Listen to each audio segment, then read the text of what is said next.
بسم اللہ الرحمن الرحیم۔ ناظرین کرام، السلام علیکم ورحمۃ اللہ وبرکاتہ۔ اس وقت ہمارے اسٹوڈیوز میں ایک ایسی شخصیت موجود ہیں جنہیں دو خلفاء کا معالج ہونے کا شرف حاصل ہے۔ میری مراد مکرم و محترم ڈاکٹر مسعود الحسن نوری صاحب سے ہے۔ آپ armed forces institute of cardiology Rawalpindi کے بانی ممبران میں سے ہیں اور اس وقت وہاں کنسلٹنٹ کے فرائض سر انجام دے رہے ہیں۔ اللہ تعالیٰ کے فضل سے آپ واقف زندگی ہیں اور فضل عمر ہسپتال روا میں بھی باقاعدگی کے ساتھ وزٹنگ کنسلٹنٹ کے طور پر تشریف لاتے ہیں۔ آپ کو سیدنا حضرت خلیفۃ المسیح الثالث رحمہ اللہ تعالیٰ اور سیدنا حضرت خلیفۃ المسیح الرابع رحمہ اللہ کے معالج ہونے کا شرف حاصل ہے۔ حضرت خلیفۃ المسیح الرابع رحمہ اللہ تعالیٰ کی علالت کے دوران آپ کو ایک لمبا عرصہ خدمت کا موقع ملا ہے۔ ہم نے آج کی اس محفل میں اسی حوالے سے آپ کو زحمت دی ہے۔ آج ہم آپ سے حضور رحمہ اللہ تعالیٰ کی بیماری، وفات اور تدفین وغیرہ کے حوالے سے گفتگو کریں گے۔ میرے ساتھ اس انٹرویو میں شامل ہیں مکرم محمد محمود طاہر صاحب، آپ روزنامہ الفضل کے نائب مدیر ہیں۔ ان کے ساتھ بیٹھے ہوئے ہیں مکرم عبدالستار خان صاحب اور ان کے ساتھ بیٹھے ہوئے ہیں مکرم فخر الحق شمس صاحب۔ آپ دونوں بھی روزنامہ الفضل میں خدمات سر انجام دے رہے ہیں۔ محترم ڈاکٹر صاحب، ہم آپ کو اسٹوڈیوز میں تشریف لانے پر خوش آمدید کہتے ہیں۔ السلام علیکم۔ وعلیکم السلام ورحمۃ اللہ۔ آپ سے جو پہلا سوال جیسا کہ میں نے بھی عرض کیا ہے، حضرت خلیفۃ المسیح رابع رحمہ اللہ تعالیٰ کی بیماری کے حوالے سے، حضور کی بیماری کی نوعیت کیا تھی اور اس کی تھوڑی سی تفصیلات سے ہمارے ناظرین کو آگاہ فرمائیے۔ سب سے پہلی بات تو یہ ہے کہ بیماری کی تفصیل شاید ہم سبوں کو اتنی زیادہ معلوم اس سلسلے میں نہ ہو، کیونکہ حضور کا زیادہ وقت تو جماعت کی خدمات میں ہی گزرتا تھا، اور اگر کوئی ایسی چھوٹی موٹی بیماری ہو بھی تو حضور اس کا ذکر نہیں فرمایا کرتے تھے، اور ان کی ساری مصروفیات جماعت کی اور جماعت کی خدمات کے ساتھ ہی منسلک تھیں۔ لیکن بیماری کا کچھ آغاز اس طریقے سے ہوا جس طرح دوستوں نے ایم ٹی اے پر بھی اس کا بعد میں سنا کہ حضور کو کچھ بلڈ پریشر ہائی ہونے کی شکایت تھی، اس کے ساتھ ذیابطیس بھی ایک کچھ عرصے سے وہ بھی ڈیولپ ہو گئی تھی، اور خون میں کولیسٹرول لیول بھی ذرا سا زیادہ رہا، اور مصروفیات اور انتھک مصروفیات کی وجہ سے اس کا ایک اثر لازمی طور پر ہر ایک انسان کے جسم پر بھی پڑتا ہے، اور اس کی وجہ سے ایک خاص اثر ان بیماریوں کے ساتھ مزید بھی تھا جس کی وجہ سے خاص طور پر تھکاوٹ کا اور جسم پر کچھ حد تک کمزوری کا بھی اس کا اثر موجود تھا۔ اور اس کے ساتھ جب یہ ذیابطیس اور ہائی بلڈ پریشر اور کولیسٹرول اور کافی حد تک سٹریس اینڈ سٹرین ہو اور ایک خاص عمر کے حصے میں انسان داخل ہو جائے تو کچھ حد تک دل کا عارضہ بھی شروع ہو جاتا ہے۔ تو بنیادی طور پر یہی چند ایک بیماریاں تھیں جو کہ حضور کو تھیں، لیکن اللہ تعالیٰ کے فضل سے وہ بڑی ہمت کے ساتھ باوجود ان تکلیفوں کے کام پوری تندہی کے ساتھ انجام فرما رہے تھے۔ سر، اس میں جو بات پوچھنا چاہوں گا مزید کہ حضور انور کی بیماری کا آغاز کب ہوا؟ یہ کچھ حضور خود بھی اس کے بارے میں کبھی کبھار ذکر فرماتے تھے، اور باتوں سے یہ اندازہ ہوتا تھا کہ کچھ تھوڑا سا بلڈ پریشر کا زیادہ ہونا چند سالوں سے موجود تھا، اور ایک آدھ دفعہ جو بلڈ ٹیسٹ ہوئے اس میں کولیسٹرول کا بھی ہائی ہونا ہمیں معلوم ہوتا ہے، لیکن بیماری کا آغاز کوئی 99 کے وسط میں شروع ہوا، اور اس کے بعد آہستہ آہستہ اس میں زیادتی بھی شروع ہوئی، اور پچھلے سال آپ کو معلوم ہے کہ بیماری کی شدت زیادہ ہو گئی، جس کا علاج مختلف سٹیجز پر مختلف ڈاکٹر صاحبان نے کیا۔ ڈاکٹر صاحب اسی حوالے سے سوال ہے بیماری کے حوالے سے کہ آغاز آپ نے بتایا ہے کہ 99 کے وسط میں ہوا ہے، تو جب آغاز آپ کے نزدیک ہوا ہے تو تشخیص بھی فوراً ہو گئی تھی یا اس کے بعد یا وقفہ پڑا ہے تشخیص میں اور بیماری میں؟ تشخیص جو بیماری کے کچھ حصے تھے، مثلا بلڈ پریشر کا ہے یا خون میں کولیسٹرول کا زیادہ ہونا، اس کی تشخیص ہو گئی تھی اور اس کا علاج کچھ حد تک شروع بھی ہو چکا تھا، اور ہومیوپیتھی کا حضور چونکہ خود ایک بہت بڑے ماہر تھے، وہ خود بھی اس کا علاج ہومیوپیتھی سے کر رہے تھے، اور اس کے بعد وقتاً فوقتاً ٹیسٹ بھی ہوتے رہے، لیکن چونکہ مصروفیات اتنی زیادہ تھیں تو کئی دفعہ ٹیسٹ میں کبھی کبھار تھوڑی سی تاخیر بھی ہو جاتی تھی۔ ڈاکٹر صاحب یہ بتائیں گے کہ اینجیوپلاسٹی پر حضور نے آمادگی کا اظہار کب کیا؟ اصل میں جب حضور کی طبیعت جب پچھلے سال کے جلسے کے دنوں میں خراب ہوئی تو ان کے مختلف ٹیسٹس میں یہ چیز سامنے آئی کہ شاید دل کی بھی تکلیف ہے، تو لندن کے ایک مشہور کارڈیولوجسٹ ڈاکٹر اسٹیو جینکنز سے کانٹیکٹ کیا گیا۔ وہ میرے استاد بھی رہے ہیں اور ساتھ ان کو یہ شرف بھی حاصل ہے کہ انہوں نے حضرت خلیفۃ المسیح ثالث رحمہ اللہ کی بیماری کے دوران وہ پاکستان بھی تشریف لائے، اور چند دن اسلام آباد میں جب حضور بیمار تھے تو ان کا معائنہ بھی کرتے رہے اور ان کے علاج میں خاص طور پر وہ شامل رہے۔ تو ان سے جب ذکر کیا گیا تو ان سے ساتھ یہ درخواست کی گئی، اور حضور نے اس آمادگی کا بھی اظہار فرمایا کہ ان کو بلا لیا جائے اور جو مشورہ ہے وہ دیں گے، اس کے مطابق آگے دیکھیں گے کہ کیا کیا جائے۔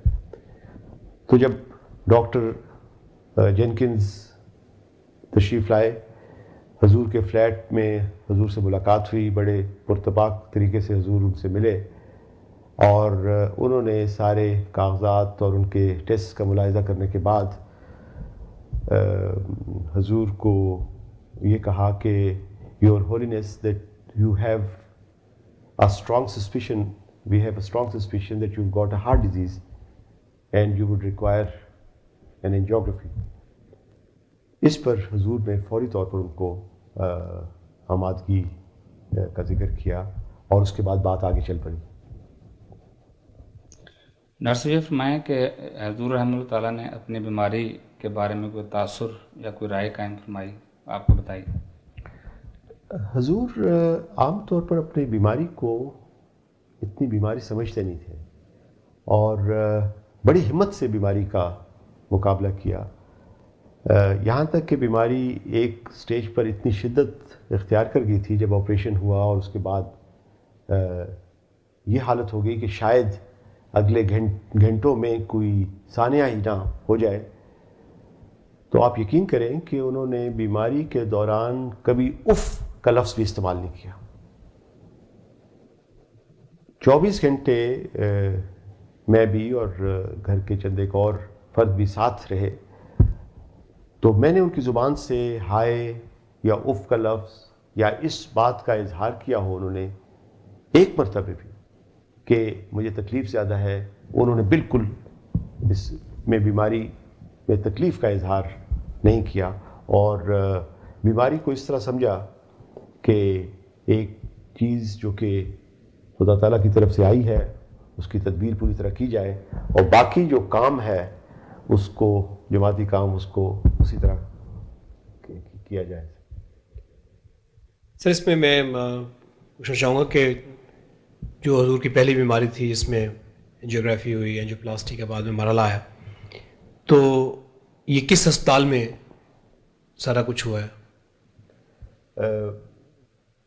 جب ڈاکٹر جینکنز نے اس بات کا اظہار کیا کہ حضور کی اینجیوگرافی ہوگی اور اگر صورتحال ایسی ہوئی کہ اینجیوپلاسٹی ہو سکے تو اسی وقت کر دی جائے گی. تو پھر لندن کے جو سب سے بہترین ہسپتال ہے Saint Thomas' Hospital London, central London میں، وہاں اس چیز کا اس ٹیسٹ کا اور اس علاج کا فیصلہ کیا گیا. اور سینٹ ٹامسز ہاسپٹل اس لحاظ سے بھی بڑا مشہور ہسپتال ہے کہ وہاں جو فلورنس نائٹنگیل جس کا ہم نام سنتے ہیں، the lady with a lamp, جہاں سے نرسنگ سروسز شروع ہوئی تھی، وہ بھی اعزاز اسی ہسپتال کو ہے. اور دنیا کے چند ایک پایا بڑے مشہور ترین فزیشنز اور سرجنز بھی اس ہسپتال سے پیدا ہو چکے ہیں، اور ان میں سے کئی نوبیل laureates بھی ہیں. اور یہ ہسپتال ایک بہت ہی خوبصورت جگہ سینٹرل لندن میں واقع ہے جو کہ ٹیمز کے کنارے ہے، اور اس کے بالکل اپوزٹ ہاؤسز آف پارلیمنٹ اور بگ بین ہے. تو اس ہسپتال کے 12th فلور پر جو کہ ویسٹ منسٹر سویٹ تھا، اس میں روم نمبر 8 جو ہے وہ حضور کو الاٹ کیا گیا. اور یہ وہ کمرہ تھا جو کہ جس کی بڑے ایک خوبصورت سا سین، نیچے ٹیمز ریور بہہ رہا تھا اور سامنے ہاؤسز آف پارلیمنٹ اور بگ بین، اور اس کی گھنٹی ہر 15 منٹ کے بعد اور ہر گھنٹے کے بعد وہ سنائی دیتی تھی. اور جب یہ بتایا گیا تو وہ سٹاف، جو ہاسپٹل سٹاف بھی ان کو جب معلوم ہوا کہ اس طرح ایک ہیڈ آف دا کمیونٹی آ رہے ہیں، تو انہوں نے خاص طور پر بہت ہی محبت کا اظہار اور بہت ہی شفقت کے ساتھ حضور کا استقبال کیا اور بہت ہی خیال رکھا. یہ اس علاج میں ڈاکٹر جینکنز کے ساتھ اور کون کون سے ڈاکٹرز شامل تھے؟ کیونکہ بنیادی طور پر یہ اینجیوگرافی ایک ہی ڈاکٹر کرتے ہیں، اس لیے ڈاکٹر جینکنز تھے. اور ساتھ انہوں نے مجھے بھی کہا کہ آپ بھی اندر جو آپریٹنگ روم ہے اس میں آ جائیں، تو میں بھی ساتھ تھا.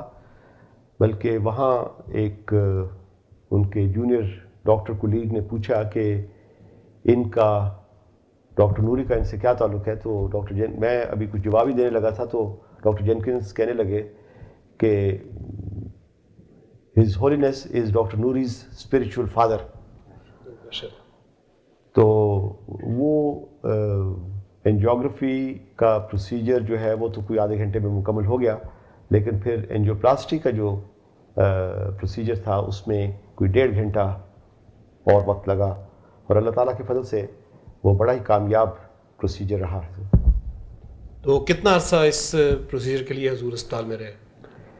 اس کے لیے حضور پھر جب یہ پروسیجر مکمل ہوا تو 1 دن کے لیے حضور کو اسپتال میں رکھا گیا، تو رات وہاں رہے اور اگلے دن صبح حضور واپس اپنے فلیٹ اور مشن ہاؤس تشریف لے آئے.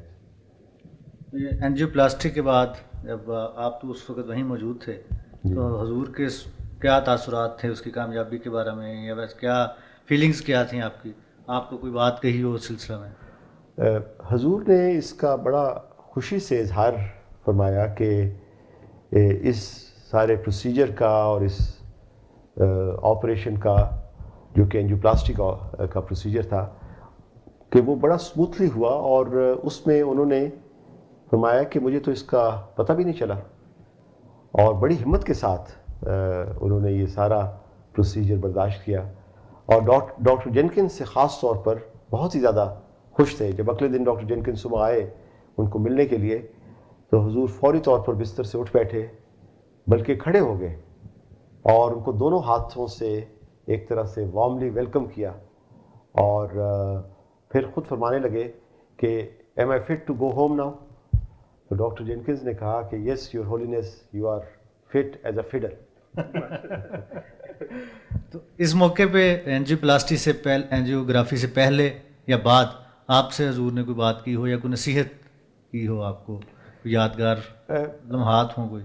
حضور کا جو یہی اس میں ایک تو وہ ہسپتال میں کم سے کم وقت کے لیے جانا چاہتے تھے، اور بار بار یہی فرماتے تھے کہ میں کتنی دیر میں ہسپتال سے واپس آ جاؤں گا، اور کتنی دیر میں مسجد میں جا کر نمازیں پڑھا سکوں گا اسے.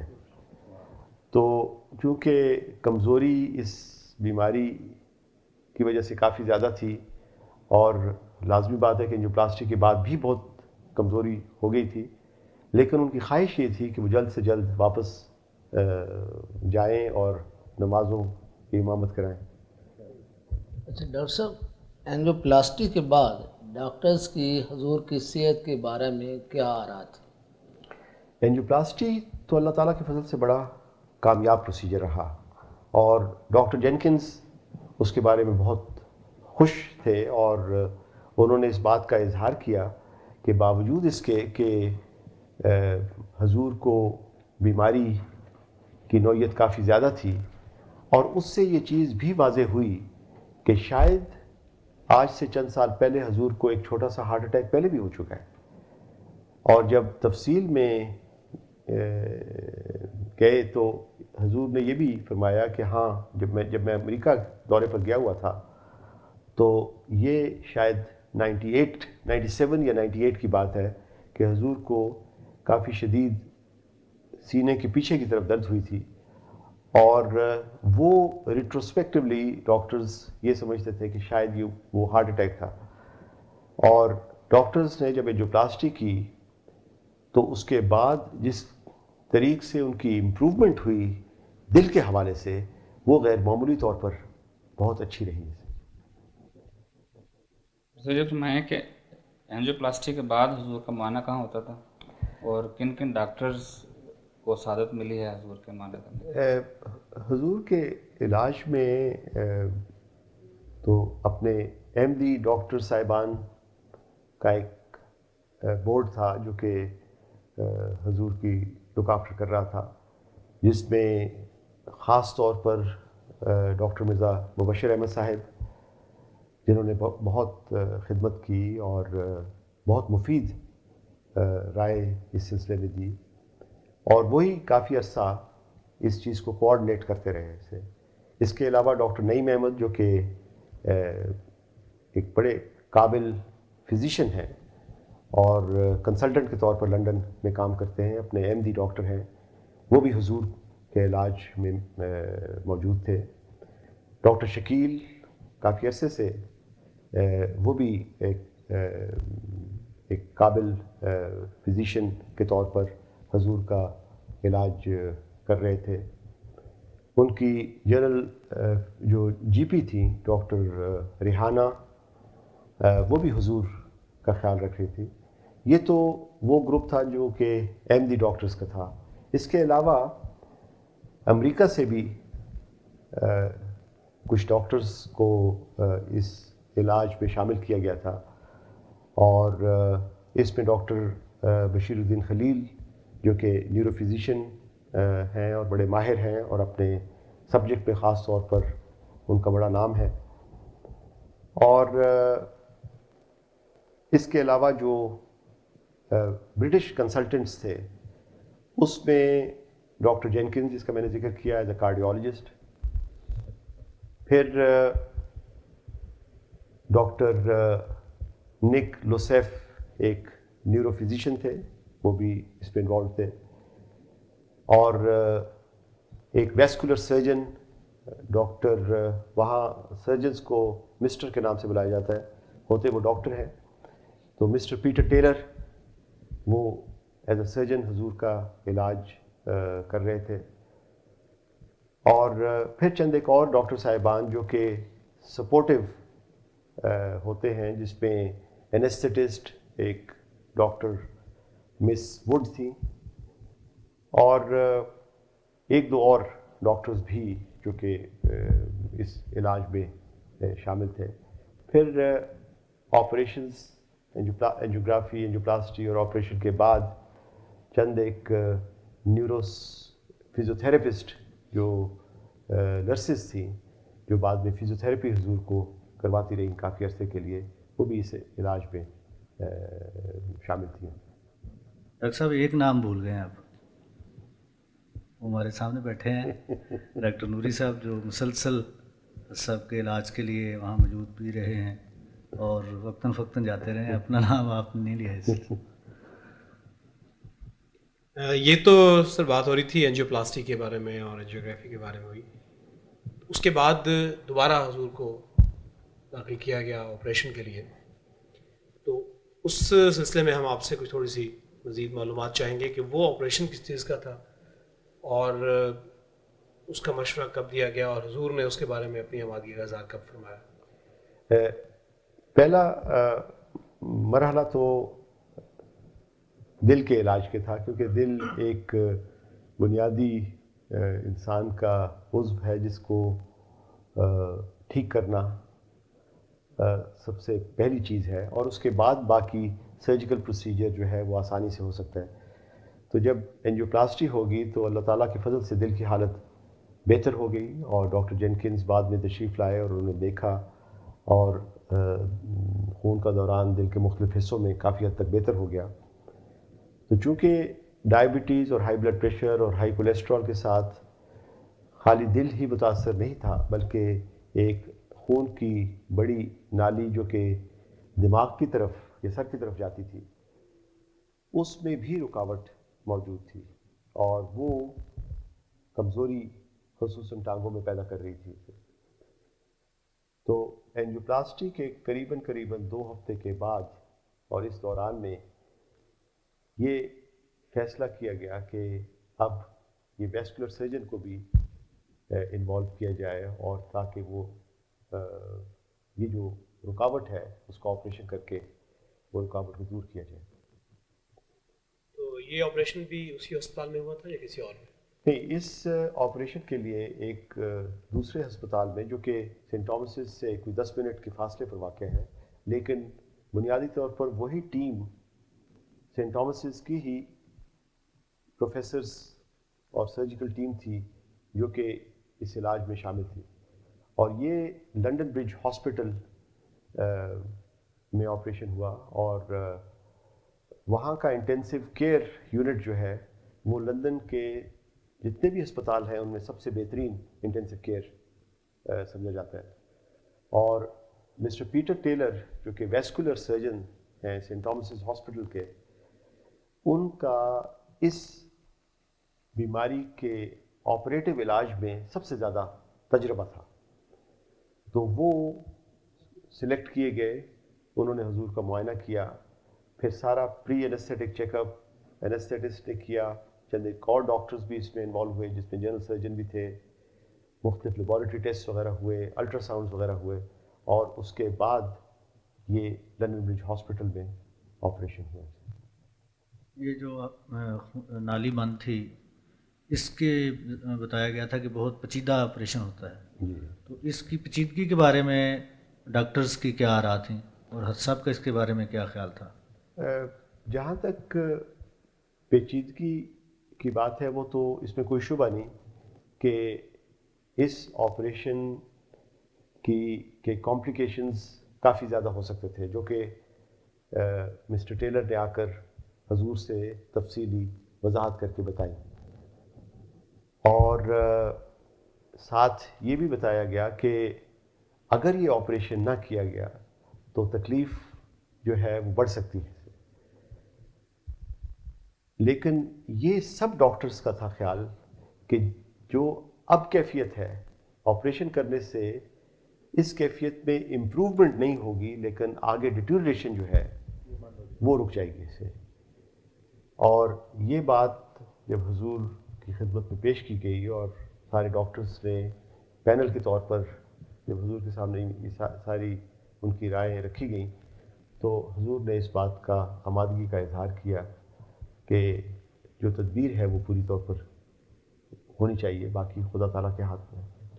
تو کتنے دن پھر حضور ہسپتال میں قیام فرما رہے؟ حضور لنڈن برج ہاسپٹل میں آپریشن شام کے وقت ہوا. وہاں میں ایک چھوٹی سی بات سناتا چلوں کہ آپریشن سے 1 گھنٹے پہلے کسی وجہ سے ذرا آپریشن 1 گھنٹہ ڈیلے ہوا, تو 1 گھنٹہ پہلے حضور نے پوچھا کہ کب آپریشن ہو گیا, وقت تو ہو چکا ہے. تو ہم نے یہ ذکر کیا کہ حضور ذرا تھوڑا سا ڈیلے ہے, کوئی آدھا پونا گھنٹہ اور لگ جائے گا. تو ساتھ یہ بھی کہا گیا کہ جماعت دعائیں بھی کر رہی ہیں اسے. تو اتنے میں حسن صاحب کی آنکھوں سے آنسو ٹپکنے شروع ہو گئے, اور وہ آنسو صرف آنسو نہ تھے بلکہ ایک جس طرح کے ندی بہنی شروع ہو جاتی ہے, اور وہ اتنے بہنے شروع ہوئے کہ ہچکی کا رنگ اختیار کر گئی. اس دوران باقی بچے بھی پاس تھے, میاں لقمان, میاں سفیر اور باقی لوگ بھی, لیکن مجھے یہ خدشہ ہوا کہ ابھی تو آپریشن نے آدھے پونے گھنٹے میں شروع ہو جانا ہے, اور اگر یہ کیفیت رہی تو اس کا آپریشن کے اوپر کوئی زیادہ منفی اثر نہ پڑے. اور حضور نے پوچھا کہ ان کو کس طرح پتہ چلا کہ میرا آپریشن ہونے لگا. تو ذکر یہ ہوا کہ ایم ٹی اے پر اعلان ہو رہے ہیں, اور چونکہ حضور کی طبیعت اتنی ان دنوں میں ناساز تھی کہ وہ ٹیلی ویژن وغیرہ شاید نہیں دیکھ رہے تھے, تو ان کو اس بات کا بے انتہا دکھ تھا کہ جماعت کو اور احباب جماعت کو میری وجہ سے اتنی تکلیف ہو رہی ہے. اس بات کا دکھ نہیں تھا کہ یہ جو اتنا پیچیدہ اور کمپلیکیٹڈ آپریشن ہے اس کا آؤٹ کم میرے لیے کیا ہوگا, بلکہ جماعت سے وہ محبت کا اظہار تھا. اسی محبت کا اظہار ایک اور وقت بھی ہوا, اور یہ سپٹمبر 99 کی بات ہے جب حضور کو پہلی دفعہ تکلیف ہوئی. تو ڈاکٹرز کے مشورے سے یہ حضور کو مشورہ دیا گیا کہ آپ شام کے وقت یا دن کو جب بھی آپ کو وقت ملے تو تھوڑا باہر سیر کے لیے بھی نکل جایا کریں. تو اس مشورے پر عمل کرتے ہوئے حضور کوئی سب سے جو نزدیک ترین جگہ تھی رچمنڈ پارک, وہ انہوں نے سلیکٹ کی, جو کہ مشن ہاؤس سے کوئی 15-20 منٹ کے فاصلے پر, اور نزدیک ترین اس لیے سلیکٹ کیا گیا تاکہ وقت کا ضیاع نہ ہو اور جماعتی کام میں خلل نہ ہو. تو وہ واک ختم کرنے کے بعد جب واپس آ رہے تھے تو اس گاڑی میں اس عاجز کو بھی موقع ملا تو وہ بھی اکثر ساتھ میں بھی بیٹھا ہوتا تھا. تو میں نے دیکھا کہ حضور کھڑکی سے باہر ایک گہری سوچ میں باہر کی طرف دیکھ رہے ہیں. 2 منٹ گزر گئے, 5 منٹ گزر گئے, 10 منٹ گزر گئے, اور جب کوئی قریباً کوئی 12-15 منٹ کا وقت گزر گیا تو پھر انہوں نے اپنا چہرہ سیدھا کیا, سامنے کی طرف دیکھنے لگے اور تھوڑا سا مسکرائے, اور پھر بولنے لگے. فرمایا کہ اللہ تعالیٰ نے یہ عجب جماعت پیدا کی اور روئے زمین پر ایسی جماعت دیکھنے میں نہیں آتی. اور وہ یہ بات سوچ رہے تھے کہ میری اس بیماری میں اتنے خطوط, اتنے ٹیلی فون میسیجز اور فیکس میسیجز اور اتنے صدقات دیے جا رہے ہیں کہ جو کہ کسی دنیا کے کبھی ایسی شخصیت کے لیے کبھی نہیں اس زمانے میں نہیں دیکھے جاتے. اور وہ جب انہوں نے یہ بات مسکراتے ہوئے فرمائی تو 7 آنکھیں بھی آبدیدہ ہوئی تھیں. تو ہم جو گاڑی میں ڈاکٹر مبشر بھی بیٹھے ہوئے تھے, بشیر صاحب گاڑی ڈرائیو کر رہے تھے, میں حضور کے ساتھ بیٹھا ہوا تھا. ہم نے یہ ساری بات سنی, 1-8 منٹ خاموشی رہی تو مجھ سے نہ رہا گیا. تو میں نے یہ عرض کی, میں نے کہا حضور آپ جیسا شخص بھی روئے زمین پر اس زمانے میں کوئی نہیں ہے. تو حضور نے اپنی عاجزی میں چہرہ دوسری طرف کر لیا اور سر ہلا کر جس طرح کے نفی کر رہے ہیں اس بات کی سے. تو وہ شفقت کا اظہار اور محبت کا اظہار, اور اکثر ڈاکٹر ہونے کی حیثیت سے جب انسان بیمار ہو اور بیماری اتنی شدت اختیار کر جائے تو وہ باقی اپنے گھر سے بھی اپنی باقی چیزوں سے ایک طرح سے قطع تعلق کٹ جاتا ہے ایسے, لیکن حضور کو زیادہ جو فکر اور پریشانی اور دکھ وہ جماعت کے دکھ کا تھا کہ وہ میرے لیے اتنا دکھ اور اتنی دعائیں کر رہی ہیں. آپ نے بہت ہی ایمان افروز واقعات بیان فرمائے، اور میں سمجھتا ہوں کہ یہ ایسے واقعات ہیں جو کہ عام لوگوں کے سامنے بھی نہیں آئے، اور ان کے گواہ بھی آپ جیسے بزرگی ہیں. بات میں عرض کر رہا تھا کہ آپریشن کی جو بات ہوئی تو حضور کتنے دن وہاں پہ قیام پذیر رہے؟ وہ بات درمیان میں رہ گئی.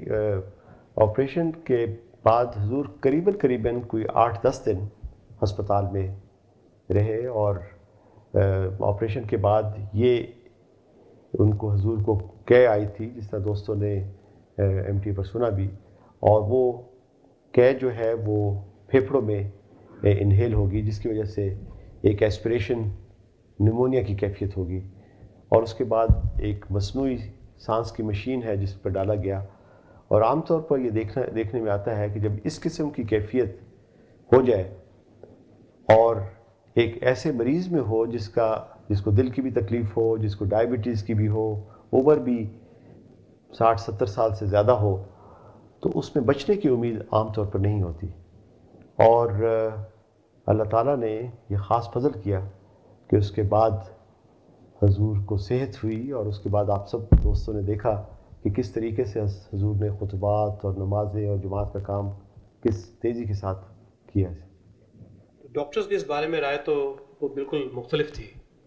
جی موزانہ رنگ میں اللہ تعالیٰ نے شفا دی، اور تو ڈاکٹرز کا ڈاکٹری پوائنٹ آف ویو سے جی حضور کی صحت کے بارے میں، بحالی صحت کے بارے میں، آپریشن کی کامیابی کے بارے میں ان کی کیا رائے تھی؟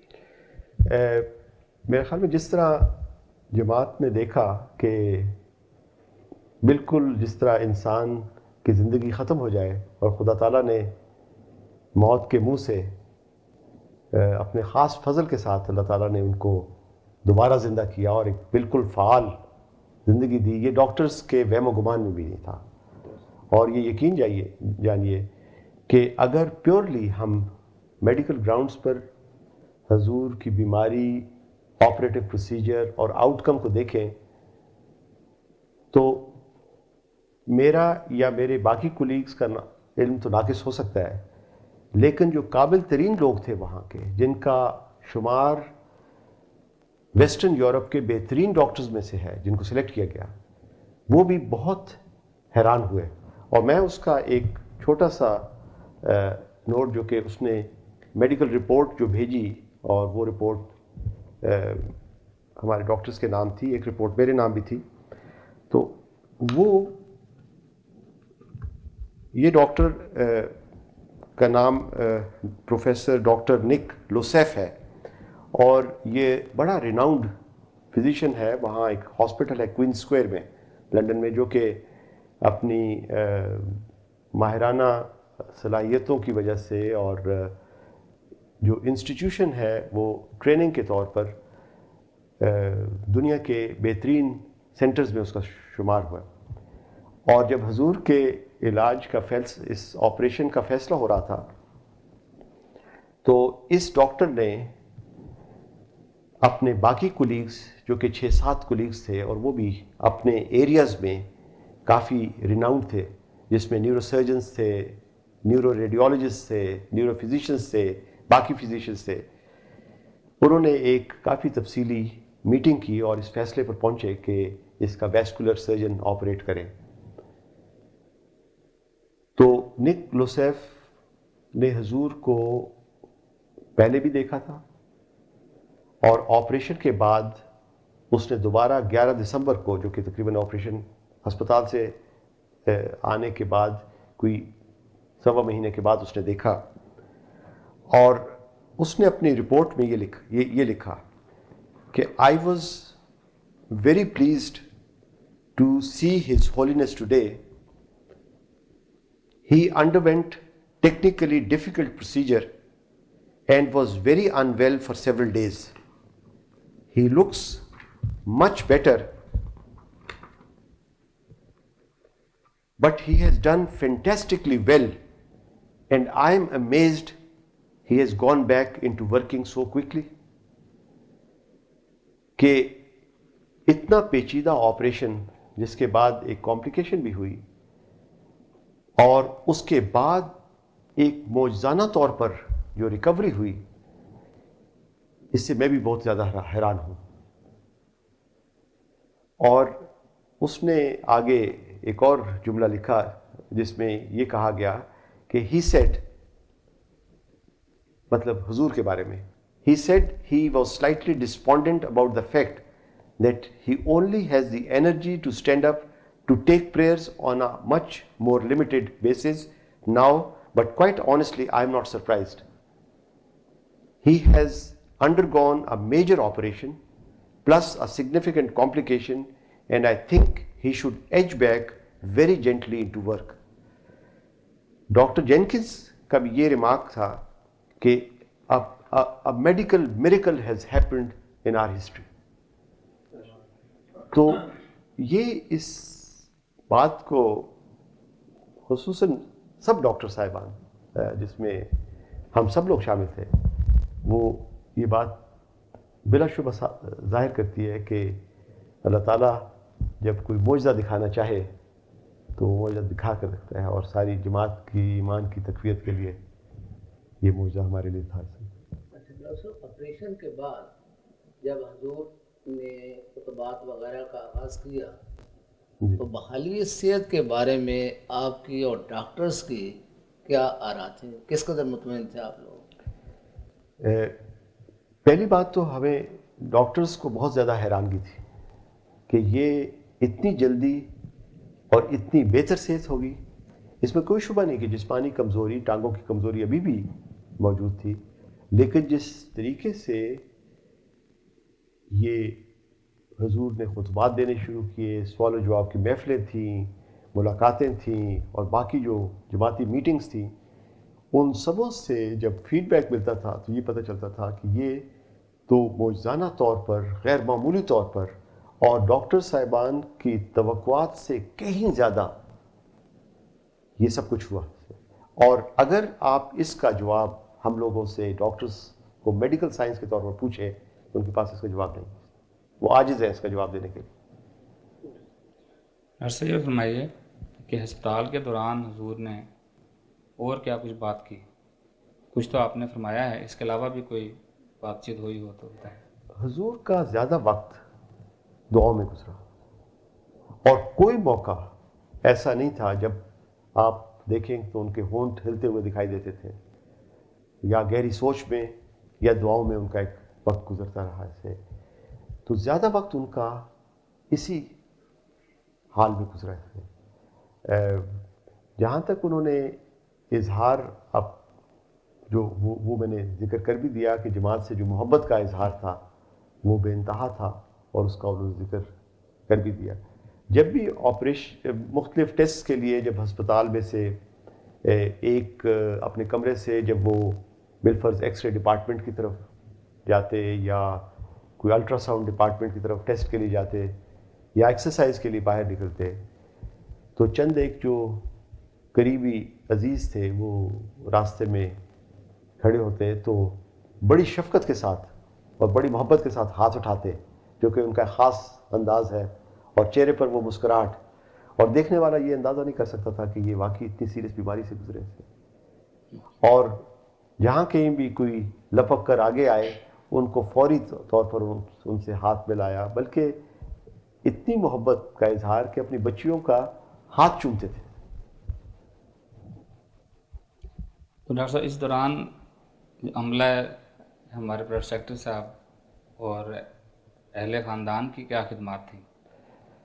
اس میں میرے خیال میں ساری جماعت ہی ایک طرح سے اس سارے کام میں انوالو تھی، لیکن جس طریقے سے حضور کے اپنے بچوں نے خدمت کی، ان کی بچیوں نے خدمت کی، ان کے دامادوں نے خدمت کی، وہ تو اپنے رنگ میں ایک بہت ہی نمونہ ہے، اور انہوں نے اس کا اجر لے لیا. لیکن جو پرائیویٹ سیکرٹری صاحب منیر جاوید صاحب تھے وہ تو 24 گھنٹے وہیں موجود. باقی بھی امیر جماعت یو کے رفیق حیات صاحب وہ بھی وہاں مستقل موجود. پھر یہاں سے جو اپنے بزرگ تشریف لے گئے تھے جس میں نواب منصور خان صاحب تھے اور میاں احمد میاں غلام احمد صاحب تھے، وہ بھی مستقل وہاں موجود، اور اس کے علاوہ جو بھی ڈیوٹیز پر خدام اور انصار میں تھے، اور سیکیورٹی کے جو سارا جو سٹاف تھا، اور میجر صاحب جو سارے سٹاف کو لیڈ کر رہے تھے، انہوں نے بہت ہی آسن رنگ میں سارا کام کیا. بلکہ اور تو اور جو غیر احمدی بھی چند ایک تھے، انہوں نے بھی اس بات کا اظہار کیا. مثلاً ایک فون آیا پرائیویٹ سیکرٹری کے آفس میں، جس میں ایک غیر احمدی دوست نے اس بات کا گلہ کیا کہ میں ایم ٹی اے دیکھ رہا ہوں جس میں یہ اعلان ہوتا ہے بار بار کہ احباب جماعت دعا کریں حضور کی صحت کے لیے، تو آپ یہ کیوں نہیں کہتے کہ احباب دعا کریں؟ کیونکہ میں غیر احمدی ہوں، اور حضور کا فیض تو پورے جہاں کے لیے ہے. تو اس لحاظ سے وہ سبوں کا اس میں ایک طرح سے انوالومنٹ تھی، اور وہ بھی دعائیں کر رہے تھے اس سے. جہاں تک ہسپتال کے عملے کا تعلق ہے، جس میں ڈاکٹرز ہیں، اور یہ سب ڈاکٹرز جن کا میں نے ذکر کیا، بلکہ ان سبوں جو بھی اندر جب یہ تشریف لاتے، تو سبوں کا جو حضور سے خطاب تھا وہ ہز ہولینس کے ساتھ تھا. اور پہلے وہ انہوں نے کہنا گڈ مارننگ یور ہولینس، اور پھر وہ اجازت دیتے تھے کہ میں آئی سٹ ڈاؤن، اور پھر حضور شفقت فرماتے تھے، اور وہ ساتھ بیٹھ کر پھر ساری بات اور تفصیل اس کی ہوتی تھی. اور کئی لوگوں کو تو میں نے یہ دیکھا کہ وہ یہاں تک احترام کرتے تھے کہ جب کمرے سے باہر نکل رہے ہوتے تھے تو اپنی پیٹھ بھی نہیں کرتے تھے پیچھے. خصوصاً اس میں ڈاکٹر جینکنز کا یہ تھا. تو اللہ تعالیٰ نے ایک خاص روب بھی عطا کیا ہوا تھا، اور اللہ تعالیٰ باقی ڈاکٹر صاحبان کو بھی جزا دے کہ جنہوں نے حضور کی اس رنگ میں خدمت بھی کی. ڈاکٹر صاحب، آپ نے دونوں ہاسپٹلس کا ذکر کیا ہے جن میں پہلے انجیوگرافی اور انجیوپلاسٹی ہوئی ہے اور پھر حضور کا آپریشن ہوا ہے. جو معمول کے معائنہ ہوتا تھا اور ٹیسٹ ہوتے تھے، ان کے لیے سب ہاسپٹل میں یا کسی کلینک میں تشریف لے جایا کرتے تھے، یا ڈاکٹرز خود حضور کی رہائشگاہ پر آ کر یہ معائنہ کیا کرتے تھے؟ عام طور پر تو حضور کے جو جی پی تھے ڈاکٹر ریحانہ، وہ مختلف ٹیسٹ وغیرہ، بلڈ ٹیسٹ وغیرہ ہو گئے، وہ تو وہی لے لیا کرتی تھیں اور ہو جاتے تھے. لیکن زیادہ جو کنسلٹنٹس تھے، سینئر کنسلٹنٹس، وہ حضور کے فلیٹ پہ تشریف لاتے تھے اور وہاں معائنہ کرتے تھے. لیکن وہ ٹیسٹ جس میں ایکوپمنٹ کی موومنٹ کا تعلق تھا، مثلا ایکس ریز ہیں یا الٹرا ساؤنڈس ہیں، اس کے لیے حضور کو مختلف کلینکس میں یا ہاسپٹلس میں لے جایا جاتا تھا جہاں یہ ٹیسٹ ہوتے تھے. یہ کنسلٹنٹس جو اسپیشلسٹ آتے تھے، جی، تو کیا ان کا ویسے عام طور پہ بھی یہ طریقہ ہے کہ دوسرے کسی مریض کے پاس بھی جاتے ہیں، یا سب کے لیے خاص طور پہ؟ یہ خاص طور پر حضور کے لیے یہ تھا، ورنہ عام طور پر وہ اتنے مصروف کنسلٹنٹس ہیں کہ وہ ہوم یا ڈومیسلری وزٹس عام طور پر نہیں کرتے تھے. یہ خاص سب کے لیے انہوں نے یہ کیا. تو اس حوالے سے وہ بھی دعاؤں کے بھی مستحق ہیں ہماری پوری جماعت احمدیہ کے، کہ انہوں نے سب کا جس طرح ہم احترام خلیفہ کے طور پہ کرتے ہیں، انہوں نے بھی جیسے آپ نے پہلے ذکر کیا ہے کہ سب کے ہی خلیفہ ہیں. جی. اس وقت ہم بیماری کے حوالے سے بالکل آخر پہ آپ سے ایک دو سوال پوچھنا چاہوں گا کہ کوئی اور آپ کے اس پورے عرصے کے دوران میں جو حضور کی بیماری کا پہلی بیماری تھی یا دوسرا پھر آپریشن ہوا اور اس کے بعد کا جو اس دوران میں کوئی ایسے واقعات جو کہ آپ ناظرین کو بتانا چاہیں جو ایمان افروز ہوں اور ابھی تک لوگوں کے سامنے نہ آئے ہوں؟ اس میں ایک تو حضور کے آپریشن سے پہلے دو ملکوں کے عمراء کو فون کیا گیا، اور ان میں ایک جرمنی کے امیر جماعت اور ایک گھانا کے امیر جماعت تھے. اور جب فون کیا گیا تو اس میں یہ کہا گیا کہ حضور کا آپریشن فلاں وقت فلاں دن ہونے والا ہے، اور اگر حضور کی صحت اتنی بہتر ہوتی تو وہ خود آپ کو دعا کے لیے کہتے فرماتے. تو یہ جب فون کرنے والے نے جب فون کیا تو وہاں سے جواب وعلیکم السلام کا آیا اور اس کے بعد جواب نہ آیا. تو یہ سمجھے کہ شاید وہ فون کا رابطہ کٹ گیا ہے. تو تھوڑی دیر انتظار کیا اور انتظار کے بعد ایک ہچکیوں کی کیفیت دوسری طرف سے سنائی دی گئی. اور ان دونوں بزرگوں کا یہ حال تھا کہ جب انہوں نے یہ بات سنی تو اتنا روئے کہ ہچکی کی کیفیت بند کی اور وہ جواب نہیں دے سکے. آخرکار وہ فون بند کیا گیا اور پتہ یہ چلا کہ بعد میں جس طرح ساری جماعتیں دعاؤں میں لگ گئی تھیں یہ بزرگ بھی دعاؤں میں اسی طرح لگے تھے.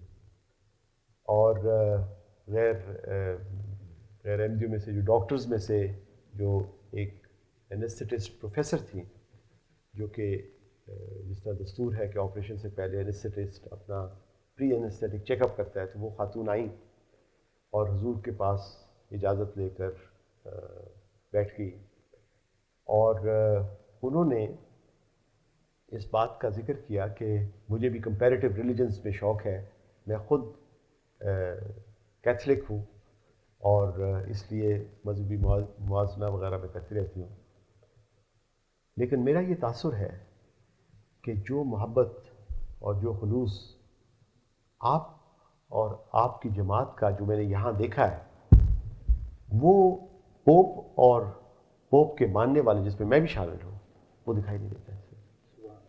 اور یہ چیز شاید یہ اس کے رنگ میں اس کا یہ اس کے بارے میں پھر کنکلوژن یا استدلال تھا کہ یہ چیز شاید اس مذہب کی یا اس فرقے کے مذہب کی صداقت کی بھی نشانی ہو سکتی ہے.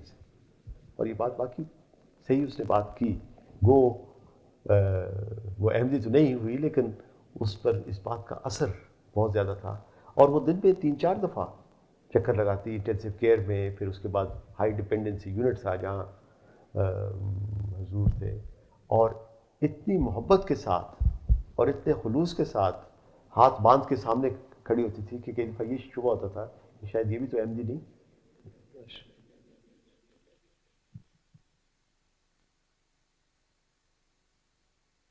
ابھی تک تو ہم بات کر رہے تھے حضور کی بیماری کی تفصیلات کے بارے میں. اب ہم آتے ہیں 19 اپریل کے دن. لیکن اس سے پہلے آپ سے یہ سوال ہے کہ آپ وہاں تشریف لے گئے تھے اور اس وقت لندن میں تھے. آپ پاکستان سے کب لندن کے لیے روانہ ہوئے اور کیا پہلے سے پلان تھا آپ کا جانا؟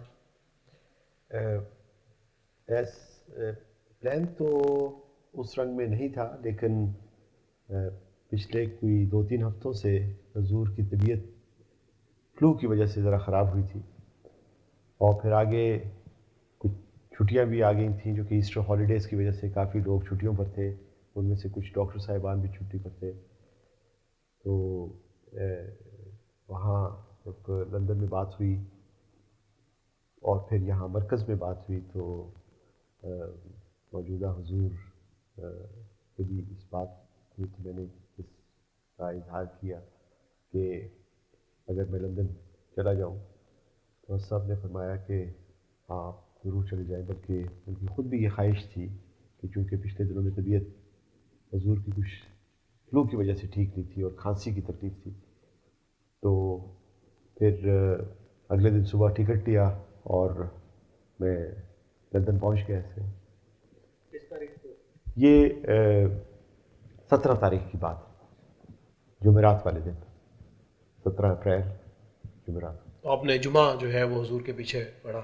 جی. پھر وہاں پہنچنے کے بعد میاں لقمان نے حضور کو بتا دیا تھا کہ ڈاکٹر نوری آ رہے ہیں اور پہنچتے ساتھ ہی پھر میں حضور کی خدمت میں حاضر ہوا ان کے فلیٹ میں. تو حضور اپنی عام چیئر پر بیٹھے ہوئے اس وقت الفضل کا مطالعہ فرما رہے تھے. تو السلام علیکم وعلیکم السلام کے بعد حضور نے اسی شفقت محبت اور اسی مسکراہٹ کے ساتھ ساجد کو ویلکم کیا اس نے اور پھر پوچھا کہ آپ کیا بلڈ پریشر لیں گے میرا. تو خیر جو معائنہ تھا وہ حضور کا کیا اور ویسے دیکھنے میں سوائے کمزوری کے باقی کوئی ایسی چیز کی انڈیکیشن نہیں تھی کہ اگلے 36 آورس میں کیا واقعہ پیش آنے والا ہے اس میں. اور مجھے دیکھ کر میں نے حضور کی صحت دیکھی اور دوائیوں میں جو تھوڑی سی مائنر سی ایڈجسٹمنٹس وغیرہ کرنی تھیں، میں نے ڈاکٹر جینکنز کو بھی فون کیا اور انہوں نے بھی ذکر کیا کہ میں کوئی 5 دن پہلے آیا تھا ہز ہولینس کو دیکھنے کے لیے، اور انہوں نے بڑی دیر تک مجھ سے باتیں کی جس میں عراق وار کے اوپر باتیں ہو رہی تھیں اور دنیا کے مسائل اور جماعت کے بارے میں حضور نے ان کو کافی باتیں بتائیں. تو وہ بڑے خوش اور کہہ رہے تھے کہ after a long time I enjoyed the company of his holiness. اور تو اس دن تو اس بات کا بالکل کوئی شائبہ تک بھی نہیں ہو سکتا تھا کہ کوئی ایسی بات ہونے والی ہے. وفات والے دن جب یہ سانحہ ہوا تو اس دن کی کچھ کیفیت آپ بتائیں گے کہ آپ کو معائنے کے لیے بلایا گیا یا روٹین میں اس دن حضور کو دیکھنے کے لیے جانے والے تھے؟ جی، جمعرات کے دن شام کے بعد اگلے دن پھر یہ میاں لقمان کے ساتھ اور یہ فیصلہ ہوا کہ اگلے دن باقی طرح تفصیلی معائنہ کیا جائے گا اسے. تو جمعے حضور نے جمعہ پڑھایا اور اس میں خطبہ دیا اور خبیر صفت خبیر کے بارے میں حضور نے خطبہ فرمایا. تو جمعے کے بعد پھر مجھے اوپر بلایا گیا. تو جب چیک اپ وغیرہ کیا تو حضور بڑے خوش اور اپنی بیماری کے بارے میں ذرا بھی ان کو جسے کہتے ہیں احساس تک نہیں تھا. شام کو اس کے بعد پھر انہوں نے اس کی مجلس سوال و جواب تھی اور جس میں پھر حضور کو میں نے دیکھا کہ بڑے ہی خوش اور بچے کافی سوال پوچھ رہے تھے. تو ایک وقت جس طرح دوستوں نے دیکھا بھی ہوگا فرمانے لگے کہ آج تو بچوں کو عجب سوال سوچتے ہیں اسے. اور واپس جب نمازوں کے بعد، لیکن یہ میں بتا دوں نمازیں جو تھے وہ کرسی پر بیٹھ کر حضور پڑھا رہے تھے اسے. اس دن یا اس سے کچھ دن پہلے؟ اس دن پہلے بھی، کیونکہ کچھ پہلے بھی کیونکہ ٹانگوں میں ذرا کمزوری تھی. اور واپس گھر میں آ کر بھی صاحب نے بچیوں سے بھی اسی بات کا ذکر کیا اور بڑے خوش اس لحاظ سے کہ آج سوال جواب کی محفل بھی بہت اچھی رہی اور سارا دن حضور کا غیر معمولی طور پر بہت اچھا گزرا. اور بلکہ رات کو اپنی بیٹی بی بی فائزہ کو فرمانے لگے کہ آج تو کھانے میں بھی مجھے بڑا مزہ آیا اسے. اور اگلے دن 19 تاریخ کیونکہ انسان بھول نہیں سکتا اور سارے جماعت کی کیفیت ایک اس دن کے ساتھ ایک عجب قسم کی وابستگی ہے اسے، اور انسان بیان بھی نہیں کر سکتا وہ منظر. اور آپ لوگوں نے تو ایم ٹی اے پر بڑے تفصیل میں دیکھا بھی ہوگا. لیکن یہ پروگرام یہ تھا کہ حضور جب صبح اٹھتے ہیں اس کے بعد کوئی 11 بجے کے قریب پھر میں حضور کی خدمت میں حاضر ہوں اور ان کے باقی جو آگے چیک اپ وغیرہ ہونے اس کے بارے میں تفصیلات کے بارے میں ذکر کروں. تو حج صاحب اس دن صبح نماز کے لیے اٹھے، فجر کی نماز ادا کی اور اس کے بعد کوئی 45 منٹ پونا گھنٹہ انہوں نے قرآن شریف کی تلاوت کی. اور اس سے ایک دن پہلے یعنی جمعے کو انہوں نے قرآن شریف کا دور مکمل کیا تھا اور اب دوبارہ اثر نو انہوں نے دوبارہ پہلے سپارے سے شروع کیا. اور میاں لقمان بتا رہے تھے جو کہ اس وقت جب حضور نماز اور تلاوت فرمایا کرتے تھے تو یہ دوسرے کمرے میں آ جاتے تھے، ورنہ یہ رات کو وہیں ان کے پائنتی سویا کرتے تھے. تو انہوں نے بتایا کہ آواز بھی ایسی اچھی تھی کہ وہ دوسرے کمرے تک بڑی خوشحالی سے قرآن شریف کی تلاوت سنائی دے رہی تھی، ورنہ چند دن پہلے کھانسی کی وجہ سے تلاوت کے دوران کئی دفعہ کھانسی اٹھتی تھی اور سانس کی تھوڑی سی کیفیت خراب ہونے کی ہوتی تھی. تو 5 بجے نماز پڑھی اور پونا گھنٹہ قرآن شریف کی تلاوت, تو قریباً 6 سوا 6 بجے کے قریب حضور دوبارہ لیٹ, اور کوئی 9:30 بجے کے قریب ناشتہ ان کی بیٹی بی بی فائزہ تیار کیا کرتی تھی. تو وہ آئیں نیچے, انہوں نے ناشتہ تیار کیا اور قریباً 9:30 کے قریب حضور اٹھا کرتے تھے, اپنا ناشتہ کر کے پھر جماعتی کاموں میں مصروف ہو جاتے تھے.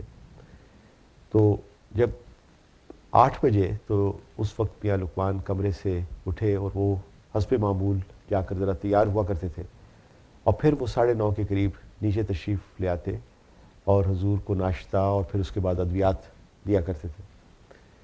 تو جب یہ 9:30 پونے 10 بج گئے تو حضور جو اکثر اٹھ جایا کرتے تھے, تو یہ ادھر تشریف جب لے گئے تو کوئی پونے 9 پونے 10 کے قریب انہوں نے السلام علیکم کہا, تو جواب نہیں تھا.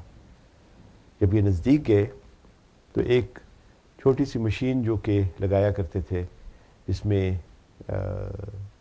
ہوا کی جو آکسیجن تھی اس کو ذرا بہتر طریقے سے دینے کے لیے اس کے کلپس ناک کے اوپر لگائے جاتے ہیں, جو کہ عام طور پر کئی لوگ استعمال کرتے ہیں اسے, وہ بھی حضور کو لگایا جاتا تھا تاکہ آکسیجنیشن ذرا بہتر ہو پھیپھڑوں وغیرہ کی. اور کچھ عرصے سے جب یہ چند ماہ سے یہ بائی پیپ مشین جو ہے وہ لگائی جاتی تھی, تو انہوں نے دیکھا کہ حضور سانس بھی نہیں لے رہے. تو ان کو ایک دم شبہ گزرا کہ کوئی بات ہے. تو چونکہ میں ساتھ ہی تھا فلیٹ میں 65 میل روز روڈ پر, تو انہوں نے مجھے فون کیا وہیں سے. تو چونکہ میں تقریباً تیاری بیٹھا تھا کیونکہ ناشتے کے بعد میں نے ویسے بھی آنا تھا, تو میں ایک طرح سے بھاگتا ہوا واپس مطلب حضور کے فلیٹ, اور اوپر جب پہنچا تو حضور اپنے دائنی طرف لیٹے ہوئے تھے اور دونوں ہاتھ سینے کے اوپر اس طرح, جس طرح کہ انسان نے اس طریقے سے ہاتھ اوپر تھے. اور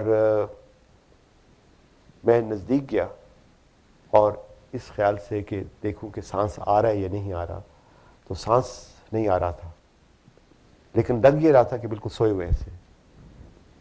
اور پھر میں نے یہ دایاں بازو اس کی نبض دیکھی, تو وہ بازو ایک دم اس طرح گر پڑا اور بالکل لمپ تھا. تو پھر میں نے اسٹیتھوسکوپ سے لے کر دل کی حرکت دیکھی اور سانس دونوں سائڈز پر پھیپھڑوں کی طرف دیکھا, تو اس سے مجھے ایک دم اندازہ یہ ہو گیا کہ ابھی حضور کی وفات ہو چکی ہے. اور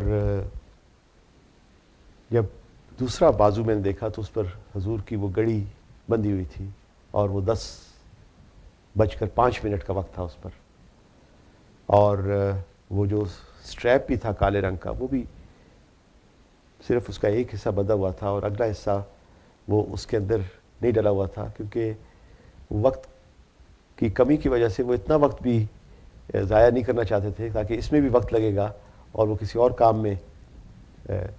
اور ان کی سائڈ ٹیبل جو بیڈ سائڈ کی طرف تھی اس پر وہی قرآن شریف پڑھا ہوا تھا جو کہ ابھی وہ تلاوت کر کے سوئے تھے اسے. اور دیکھنے سے سفید انہوں نے اپنی قمیض پہنی ہوئی تھی, سفید رنگ کپڑوں میں ملبوس تھے, دلائی جو تھی وہ اوپر کندھوں تک آئی ہوئی تھی, اور اس طرح پرسکون چہرہ تھا اور اس طرح نورانی چہرہ تھا کہ مجھے کئی دفعہ یہ خیال ذہن میں اس وقت بڑی تیزی سے گھوما کہ ابھی حضور جاگتے ہیں اور یا السلام علیکم یا کوئی بات کرنے لگے اسے.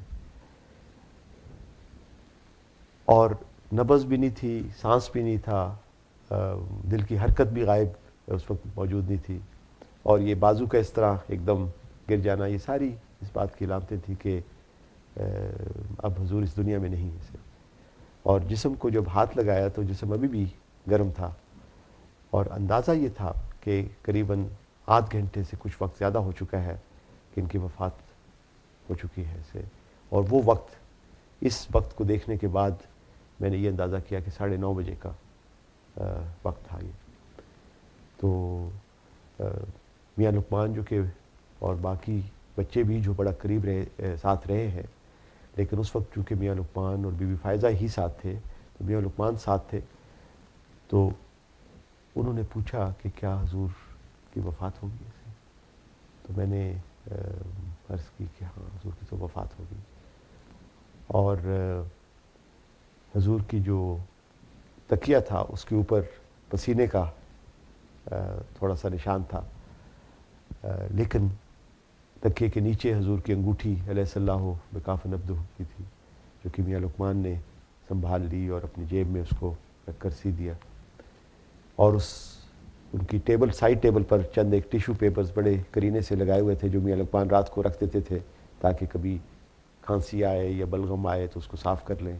ان کی ایک گھڑی, الارم کلاک ساتھ پڑی ہوئی تھی, اور ساتھ ذرا سا فاصلے پر ان کی رائٹنگ ٹیبل تھی حضور کی, اور ایک کرسی تھی چھوٹی سی عام چیئر سی, جس کے اوپر بیٹھ کر حضور نوافل ادا کیا کرتے تھے. اور وہ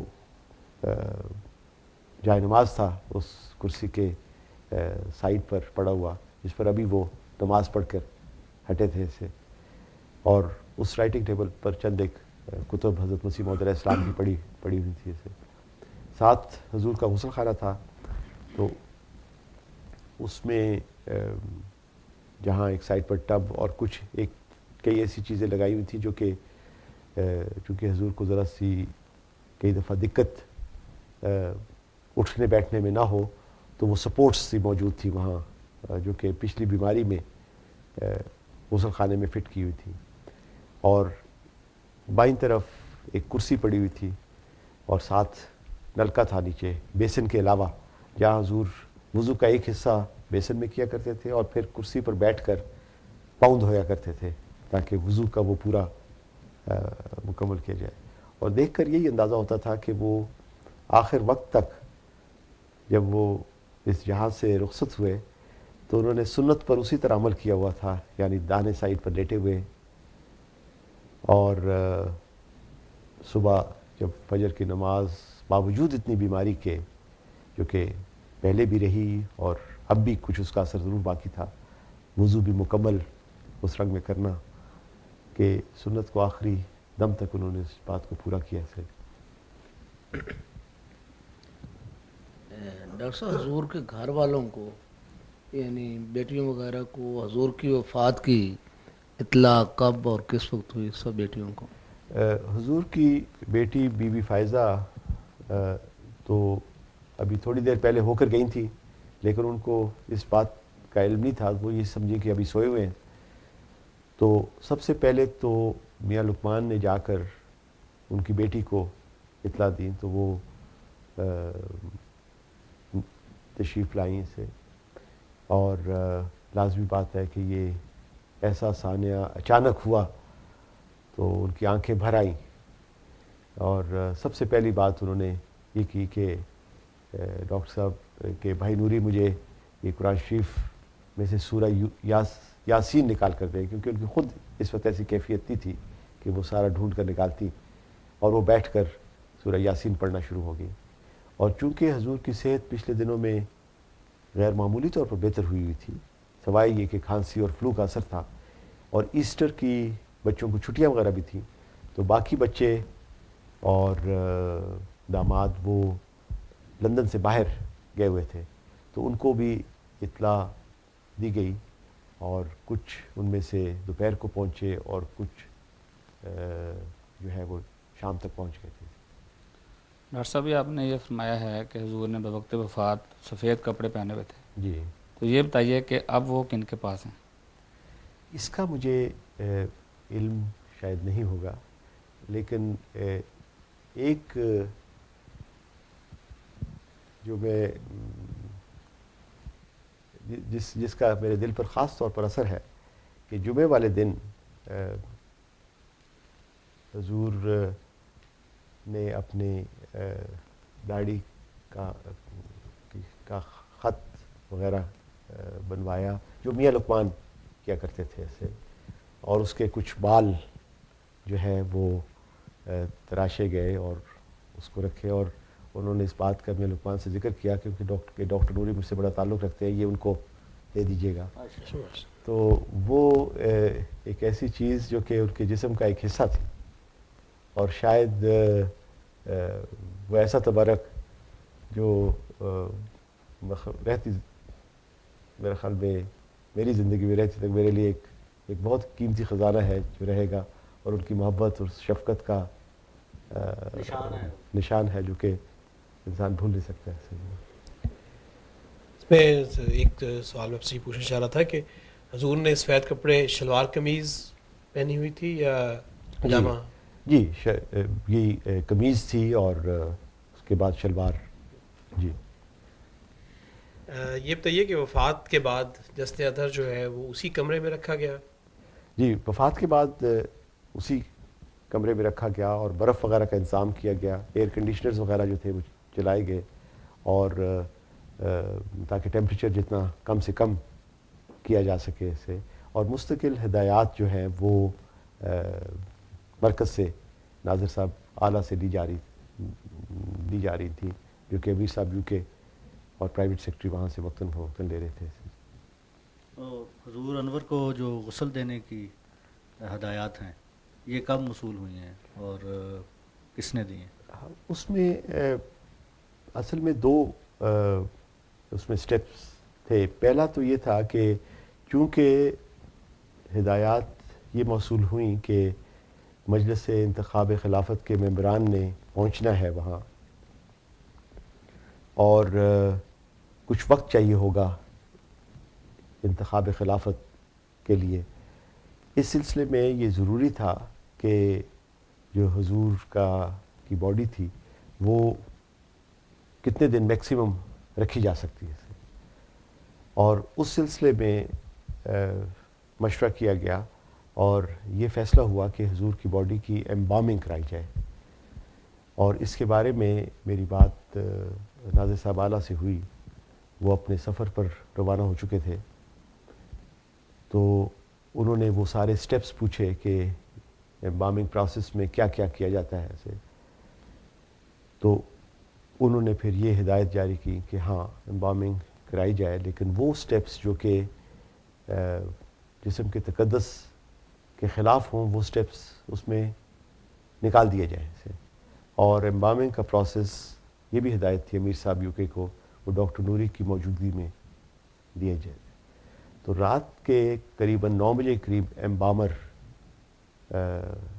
آئے, اور وہ عام طور پر جو ایمبامر ہوتا ہے وہ وہاں کے خاص قسم کے ٹرینڈ ہوتے ہیں جو کہ رائل انسٹیٹیوٹ آف ایمبامنگ کے گریجویٹ ہوتے تھے, اور یہ پروسیس کوئی تقریباً 1.5 گھنٹے کا ہوا, جس میں خون کی ایک نالی سے کوئی ایک تھوڑا سا لکوڈ سا دیا جاتا ہے جس سے باڈی کو پریزرو کیا جاتا ہے, کیونکہ خصوصاً عمر اگر زیادہ ہو اور ڈائبٹیز ہو تو یہ ہوتا ہے کہ باڈی زیادہ دیر تک رکھی نہیں جا سکتی باوجود اس کے کہ آپ برف وغیرہ یا اس کا استعمال کیا جائے. تو اس لیے یہ بامنگ کرنے کے بعد, جو کہ 10:30-11 بج گئے اس کو رات کو, تو پھر اس کے بعد نہلانے کا عمل تھا, اور اس میں بھی ناظر صاحب اعلیٰ سے ہدایت لینے کے بعد ان آباب کے نام تھے جو کہ حضور کو نہلائیں گے, جس میں 9 آدمیوں کے نام حضور نے بتائے, جس میں پہلا نام تھا امیر صاحب UK کا, رفیق حیات صاحب, پھر منیر جاوید صاحب پرائیویٹ سیکٹری, اس کے بعد بشیر صاحب جو کہ حضور کے ذاتی اٹینڈنٹ تھے. رس صاحب کئی دفعہ ان کا بڑا ذکر بھی محبت کے ساتھ کر چکے ہیں اسے. اور چوتھے نمبر, بلکہ سب سے پہلے نام تو امام عطاء المجیب راشد صاحب کا, تو وہ چوتھے ہو گئے. 5واں میرا نام تھا ڈاکٹر نوری, اور پھر 4 دامادوں کا تھا, جس میں میاں لقمان, میاں سفیر, میاں کریم اور میاں سلطان تھے تو 9 لوگوں نے ان کو نہلایا. جو غسل کا وقت جو ہے وہ کون سا تھا؟ یہ تقریباً رات کے جب مکمل ہوا تو میں نے گھڑی دیکھی تو اس وقت تقریباً 12 بجے تھے رات کے. تو کفن کا انتظام جو ہے وہ کہاں سے کیا گیا، اس کے بارے میں آپ کو کوئی علم ہے؟ کفن کا کپڑا لا کر اسی حضور کے جو ہے وہ بیڈ کے اوپر رکھا گیا. نیچے سے میٹرس نکال دی گئی تھی اور وہاں رکھ کر پھر حضور کو سارا اس بات کا خیال رکھتے ہوئے سطر کا پھر حضور کو اس کے اوپر لے آئے اور وہاں کفن پہنایا گیا اسے، اور پھر برف وغیرہ ساری جگہ رکھ کر اور رات وہیں حضور کو رکھا گیا ان کے اپنے کمرے میں. تو یہ لندن وغیرہ یا برطانیہ یا یورپی ممالک کی روایات ہیں کہ وہ تو میت کو گھر میں نہیں رکھنے دیتے. جی تو حضور کی میت گھر میں رکھی گئی، یہ غیر معمولی واقعہ کس طرح ہوا؟ یہ بھی اللہ تعالیٰ کا خاص فضل رہا، کیونکہ جس دن حضور کی وفات ہوئی اس کے بعد عام طور پر جو جس قسم کی بھی سڈن ڈیتھس ہوتی ہیں، خواہ گھر میں ہو یا اسپتال میں ہو، تو ان کا پوسٹ مارٹم لازمی ہو جاتا ہے ایسے. لیکن اور عین ممکن ہے کہ اگر کوئی ڈاکٹر وہاں موجود نہ ہوتا تو لازماً گھر والے ان کو نزدیک ترین ہسپتال میں لے کر جاتے.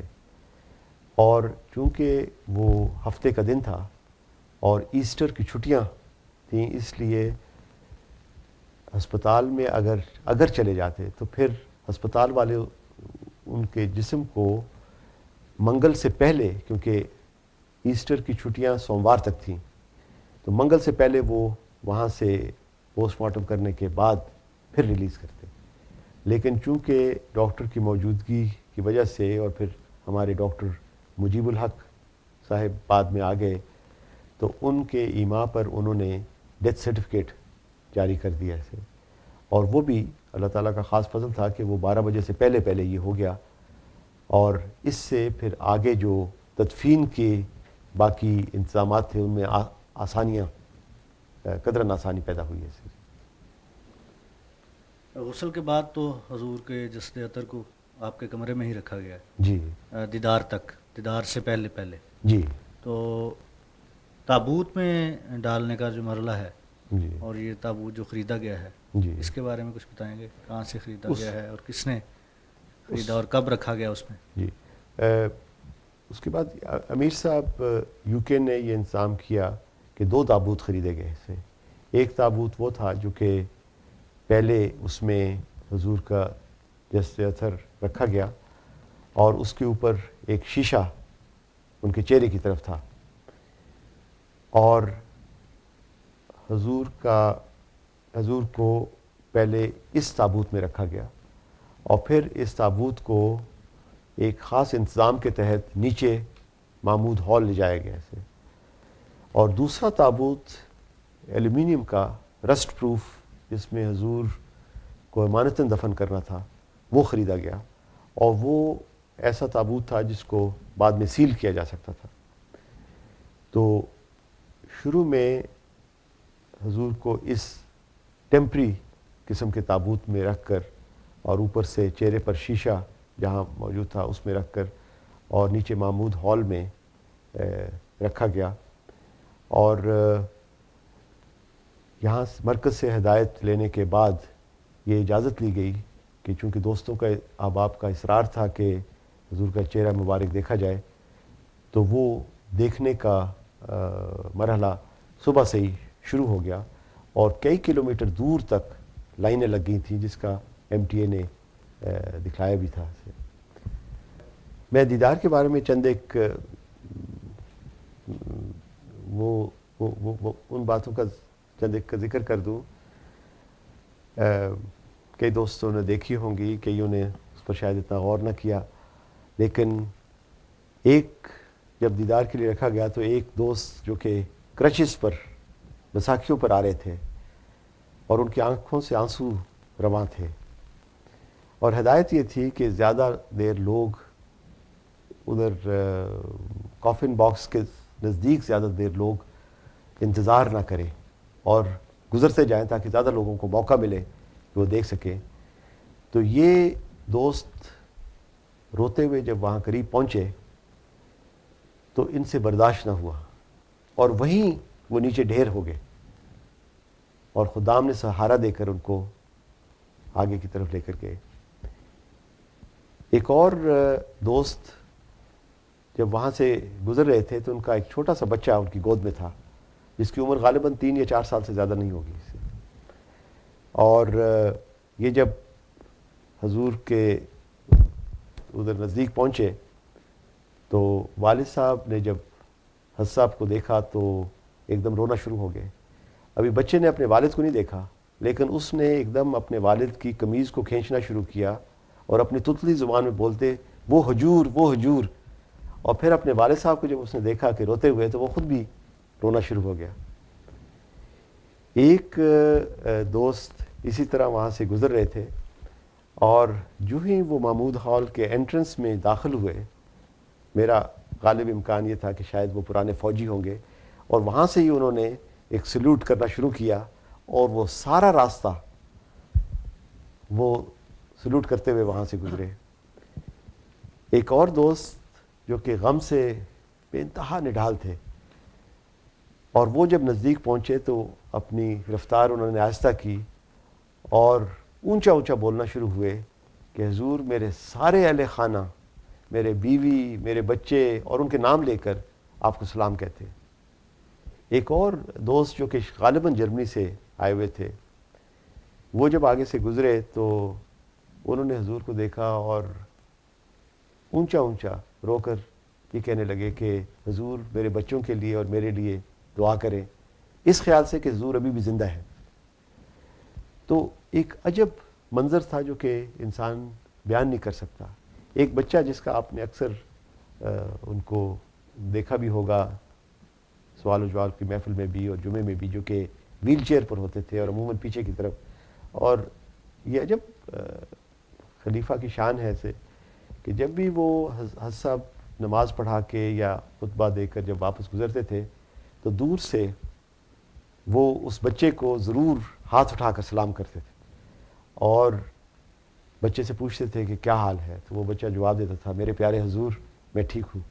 اور وہی بچہ ویل چیئر پر جب وہاں پہنچا نزدیک تو اس نے اپنی ویل چیئر کے دونوں بازوؤں پر اٹھنے کی کوشش کی, لیکن چونکہ اس کو اس قسم کا ایک نیورولوجیکل ڈس آرڈر تھا جس میں ٹانگیں اور بازو بہت کمزور ہوں, وہ اٹھتا اور گرتا, پھر اٹھتا اور گرتا, لیکن نہ معلوم اس کو اللہ تعالیٰ نے کیا ہمت دی. ایک وقت وہ اس طرح اٹھ گیا اور اس کا چہرہ اس حضور کے چہرے کو دیکھ رہا تھا شیشے پر سے, اور اس کی آنکھوں سے آنسو ٹپ ٹپ نیچے گر رہے تھے, اور وہ اسی چیز کو یاد کر رہا تھا کہ ابھی رات پہلے یا 2 راتیں پہلے حضور نے مجھ سے اتنی شفقت کے ساتھ سوال و جواب کی محفل میں بھی یہ باتیں پوچھی, مجھے میرا حال پوچھا. تو بے انتہا نظارے تھے. یہ تو چند ایک تھے جو کہ بہت دوستوں نے بھی اور میں نے بھی اس کو بڑے غور سے دیکھا ہے. اس میں پوچھنا چاہوں گا کہ یہ پریکٹس ہے وہاں پہ برطانیہ میں کہ اس طرح وہاں پہ گھر کے اندر رکھا جائے اور اس طرح اتنا بڑا نظارہ ہو اور لوگ جو ہیں وہ وہاں پہ دیکھنے, گھر کے اندر ہی سارا انتظام کیا جائے. اس کی مثال پہلے کوئی ایسی ملتی ہے؟ کیونکہ وہاں تو عموماً ایسا رواج جہاں تک میرا علم ہے وہ نہیں پایا جاتا. ہاں نہیں, آپ کی بات وجہ ہے کہ وہاں رواج اس قسم کا نہیں ہے, اور یہ ایک منفرد قسم کی بات ہوئی وہاں جو کہ پٹنی کی تاریخ میں اس قسم کا منظر دیکھنے میں نہیں آیا. نہ صرف یہ بلکہ ہمسایوں نے بھی بہت ہی تعاون کیا اس سلسلے میں. اب تدفین کے مرحلے کی طرف آتے ہیں کہ اسلام آباد میں تدفین کا جو فیصلہ ہے جی, یہ کب ہوا ہے اور کس نے کیا ہے, اس کے بارے میں کچھ اگر آپ اس کے بارے میں بھی جو فیصلہ جو ہے وہ تو حضرت خلیفۃ المسیح نے ہی فرمایا, اور کچھ پہلے جب ناظر صاحب اعلیٰ کی صدارت میں اجلاس ہوا لندن میں تو اس میں بھی یہ غالب امکان تھا کہ اسلام آباد میں ہی تدفین ہوگی اسے, لیکن جو اسلام آباد کا اپنا جماعت کا اپنا گریو یارڈ ہے، پہلے خیال تھا کہ وہاں کی جائے، لیکن وہاں سیکیورٹی کا انتظام اس کی دقت تھی. اور یہ بھی اللہ تعالیٰ کا ایک خاص فضل ہے جو کہ یونیک ہے وہاں کی ہسٹری میں، کہ ساری ایسٹر کے ہالیڈیز کے بعد جب یہ وہاں کی کونسل سے امیر صاحب نے اجازت لی تو انہوں نے خاص طور پر اس کی اجازت فوراً دے دی، اور یہ پہلی قبر حضرت خلیفۃ المسیح رابع کی وہاں ہوئی، جو کہ مطلب نہ ہونے میں سے یہ بات تھی. بدھ کو تدفین ہوئی تھی اور منگل کو یہ اجازت لی گئی. تو یہ امیر صاحب یو کے ذریعے یہ انتظام جو ہے وہ جی لوکل جو کاؤنٹی ہے اس سے حاصل ہوتی ہے، لوکل کاؤنٹی سے، کونسل سے. جی کونسل سے. جی تو اس قسم کے واقعات عام طور پہ وہاں نہیں ہوتے بالکل بالکل نہیں ہوتے کہ اپنے آپ جس جگہ چاہیں وہاں آپ تدفین کر لیں. نہیں. اور یہ تو ویسے بھی ایک رہائش کا علاقہ تھا، جی اور وہاں پہ اس قسم کا واقعہ ہونا جو ہے یہ بھی معجزے سے کم نہیں ہے. بالکل صحیح بالکل. ڈاکٹر صاحب، اسلام آباد حضور کا جنازہ کب لے جایا گیا اور کون سی گاڑی میں؟ اس کے بارے میں بھی حضرت خلیفۃ المسیح الخامس کی ہدایت کے مطابق وہ اسپیشل گاڑی جو ہے وہ لی گئی، اور فیصلہ یہ تھا کہ صبح 9 بجے وہاں سے حضرت صاحب کا جنازہ جو ہے وہ اسلام آباد کی طرف لے جایا جائے گا اسے. اور ساری تیاری مکمل ہوئی، گاڑی کا انتظام کیا گیا، اور قریباً شاید 103 گاڑیاں اس سارے قافلے میں شامل تھیں. اور یہ پہلا قافلہ جو کہ حضور کا جسد مبارک لے کر روانہ ہوگا، یہ صبح 9 بجے کے قریب روانہ ہوگا. تھوڑی سی تاخیر اس میں ہوئی، اس لیے روانگی میں قریباً آدھا پونا گھنٹہ، 9:45 کے قریب قافلہ جو ہے روانہ ہوا. اور اس میں سب سے آگے جو گاڑی تھی وہ MTA کی تھی، اور MTA کی ٹیم جو ہے وہ اس کو، جس طرح آپ نے دیکھا شروع سے ہی وہ اس کو ریکارڈ کر رہی تھی. اس کے بعد دوسری گاڑی جو تھی وہ خدام کی گاڑی تھی، اور تیسری گاڑی جو تھی وہ جو اسپیشل ہرس گاڑی حضرت خلیفۃ المسیح رابع جس میں جسد مبارک تھا. وہ گاڑی جس میں جیسے عطر تھا جی وہ کون ڈرائیو کر رہے تھے اور ساتھ کون کون احباب تھے بیٹھے ہوئے؟ اس گاڑی میں پھر حضور کی ہدایت کے مطابق وہاں اس گاڑی کے اپنے ڈرائیور تھے، اور اگلی سیٹ پر مجھے ہدایت تھی ساتھ بیٹھنے کی سے، اور میرے بالکل پیچھے دونوں طرف حضرت خلیفۃ المسیح رابع کے 2 بڑے داماد میاں لقمان اور میاں سفیر تھے، اور ساتھ وہ جو حضور کا کافن باکس تھا وہ پھر رکھا گیا. اور بہت ہی عمدگی کے ساتھ آہستہ آہستہ وہ قافلہ جو ہے وہ روانہ ہوا. اور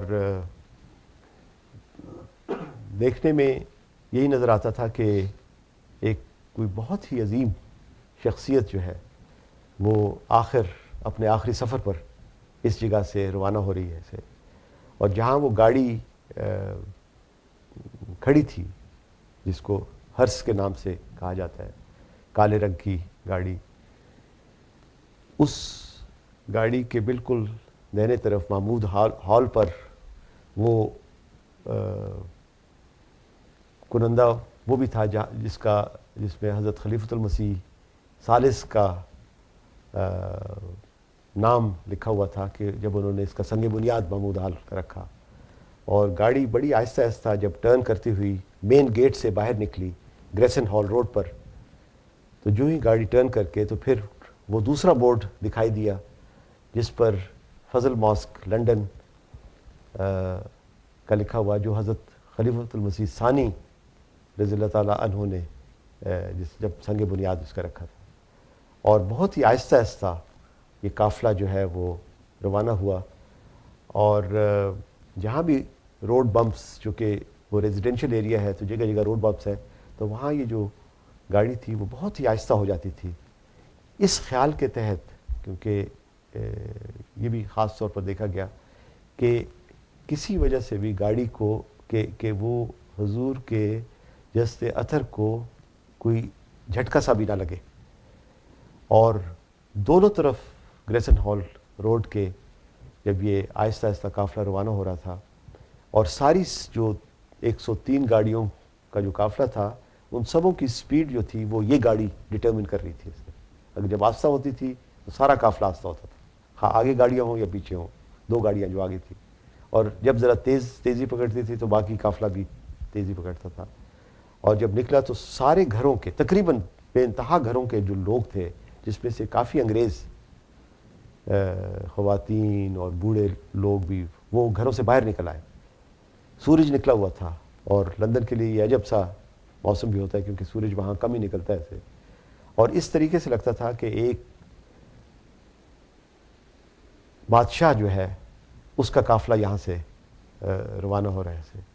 اور حقیقتاً 2 بادشاہتیں تھیں. ایک زمینی بادشاہت، کیونکہ یہ جو فیونرل تھا یہ کہا جا رہا تھا کہ یہ بالکل اسٹیٹ فیونرل دیا جا رہا ہے، جو کہ شاید کوئن مدر کو بھی اس طرح کا نہ ہو.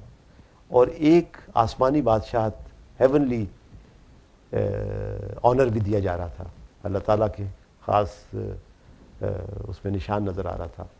ایک چھوٹے سے بچے کو جب گاڑی سلو ڈاؤن ہوئی اور گریسن ہال سے رکتی ہوئی، ٹرن کرتی ہوئی، پھر آگے سدرلینڈ روڈ کی طرف ٹرن کی، تو ایک ماں کی گود میں چھوٹا سا بچہ تھا جس کی غالباً عمر کوئی 2 سال کی تھی.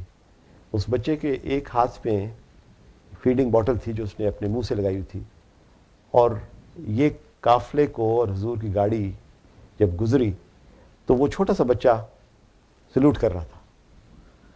تو آپ دیکھیں کہ اس ساری چیز کا اثر صرف احمدیوں پر نہیں تھا، بلکہ اس چھوٹے سے چھوٹے بچے کو پر بھی خدا تعالیٰ کی کوئی ایسی بات تھی جو ان بچوں کے دلوں پر بھی ایک اثر ڈال رہی تھی، اور ان ماؤں پر بھی، اور ان غیر مطلب دوسرے مذہب سے تعلق رکھنے والے لوگوں پر، اور ان کے لیے یہ ایک عجب بات تھی. اور پھر اس کے بعد وہ مین A3 پر، جو کہ آگے اس کی روانگی گلفرڈ اور اسلام آباد ٹلفرڈ کی طرف ہوئی. اور A3 جو ہے وہ تقریباً ویسی سڑک ہے جس طرح ہماری موٹر وے کی ہے، جس میں 3 لینز تھیں. اور اس سارے قافلے کو موٹر رائڈرز تھے جو برٹش پولیس کے تھے، جنہوں نے اسکارٹ کیا اسے، اور ایسے آسن طریقے سے اسکارٹ کیا جس کا نظارہ ایک اپنے رنگ میں ایک عجب تھا. اس کی کوئی مزید تفصیل بتائیں گے جو پولیس اسکارٹ کی؟ ان کا پولیس اسکارٹ کا، انہوں نے حضور کی گاڑی کو جس طرح اپنے گھیرے میں لیا ہوا ایسے. اور آپ کو معلوم ہے کہ یہ جو جہاں ہمارا مشن ہاؤس ہے، اور اس کے بعد جب ہم A3 پر نکلتے ہیں تو وہ بہت ہی بزی روڈ ہے، اور کئی دفعہ وہاں گھنٹوں تک ٹریفک رکی رہتی ہے اسے. اور انہوں نے اس آسن طریق سے اس ساری چیز کو فیسیلیٹیٹ کیا کہ یہ سارا سفر ایسے طریق سے گزرا کہ یہ احساس نہیں ہوتا تھا کہ کسی جگہ کوئی لائٹس کی وجہ سے گاڑی رک رہی ہے، یا جو سلپ روڈز تھیں جو کہ ساتھ کنیکٹ کر رہی تھی، ان کے آگے بھی یہ موٹر رائڈرز جو تھے وہ آ کر اس ساری ٹریفک کو روک لیتے تھے. اور دیکھنے میں یہ آیا کہ کئی دفعہ 20 30 40 گاڑیاں انتظار کر رہی ہیں جب تک کہ حضور کی گاڑی اور قافلہ جو ہے وہ آگے روانہ نہیں ہوا. اور نہ صرف یہ بلکہ ریڈیو پر بھی اس کا اعلان ہو رہا تھا کہ اس طرح ایک پروسیشن، فیونرل پروسیشن جو ہے وہ head of the Ahmadiyya worldwide Ahmadiyya Muslim community کا گزر رہا ہے. تو اس وجہ سے ذرا ڈیلیز بھی ہیں A3 کے اوپر. اور اوپر ہیلی کاپٹر تھا جو کہ اس ساری چیز کی ویڈیو ریکارڈنگ بھی کر رہا تھا. یہ MTN ہائر کیا ہوا تھا؟ نہیں، یہ یہ برٹش مطلب یہ پریس کے ان کے اپنے لوگ پریس تھے. تو ایم ٹی اے کا اپنا تھا اور پریس کے اپنا بھی لوگ جو موجود تھے جو کہ اس کی ریکارڈنگ کر رہے تھے. اور سینٹرل لین جو تھی اس موٹر وے کی, اس میں حضور کی گاڑی اور یہ قافلہ چل رہا تھا, اور رائٹ اور لیفٹ لینز جو تھیں اس میں وہ موٹر رائڈرز تھے جو ایسکارٹ کے طور پر آگے گزرتے تھے.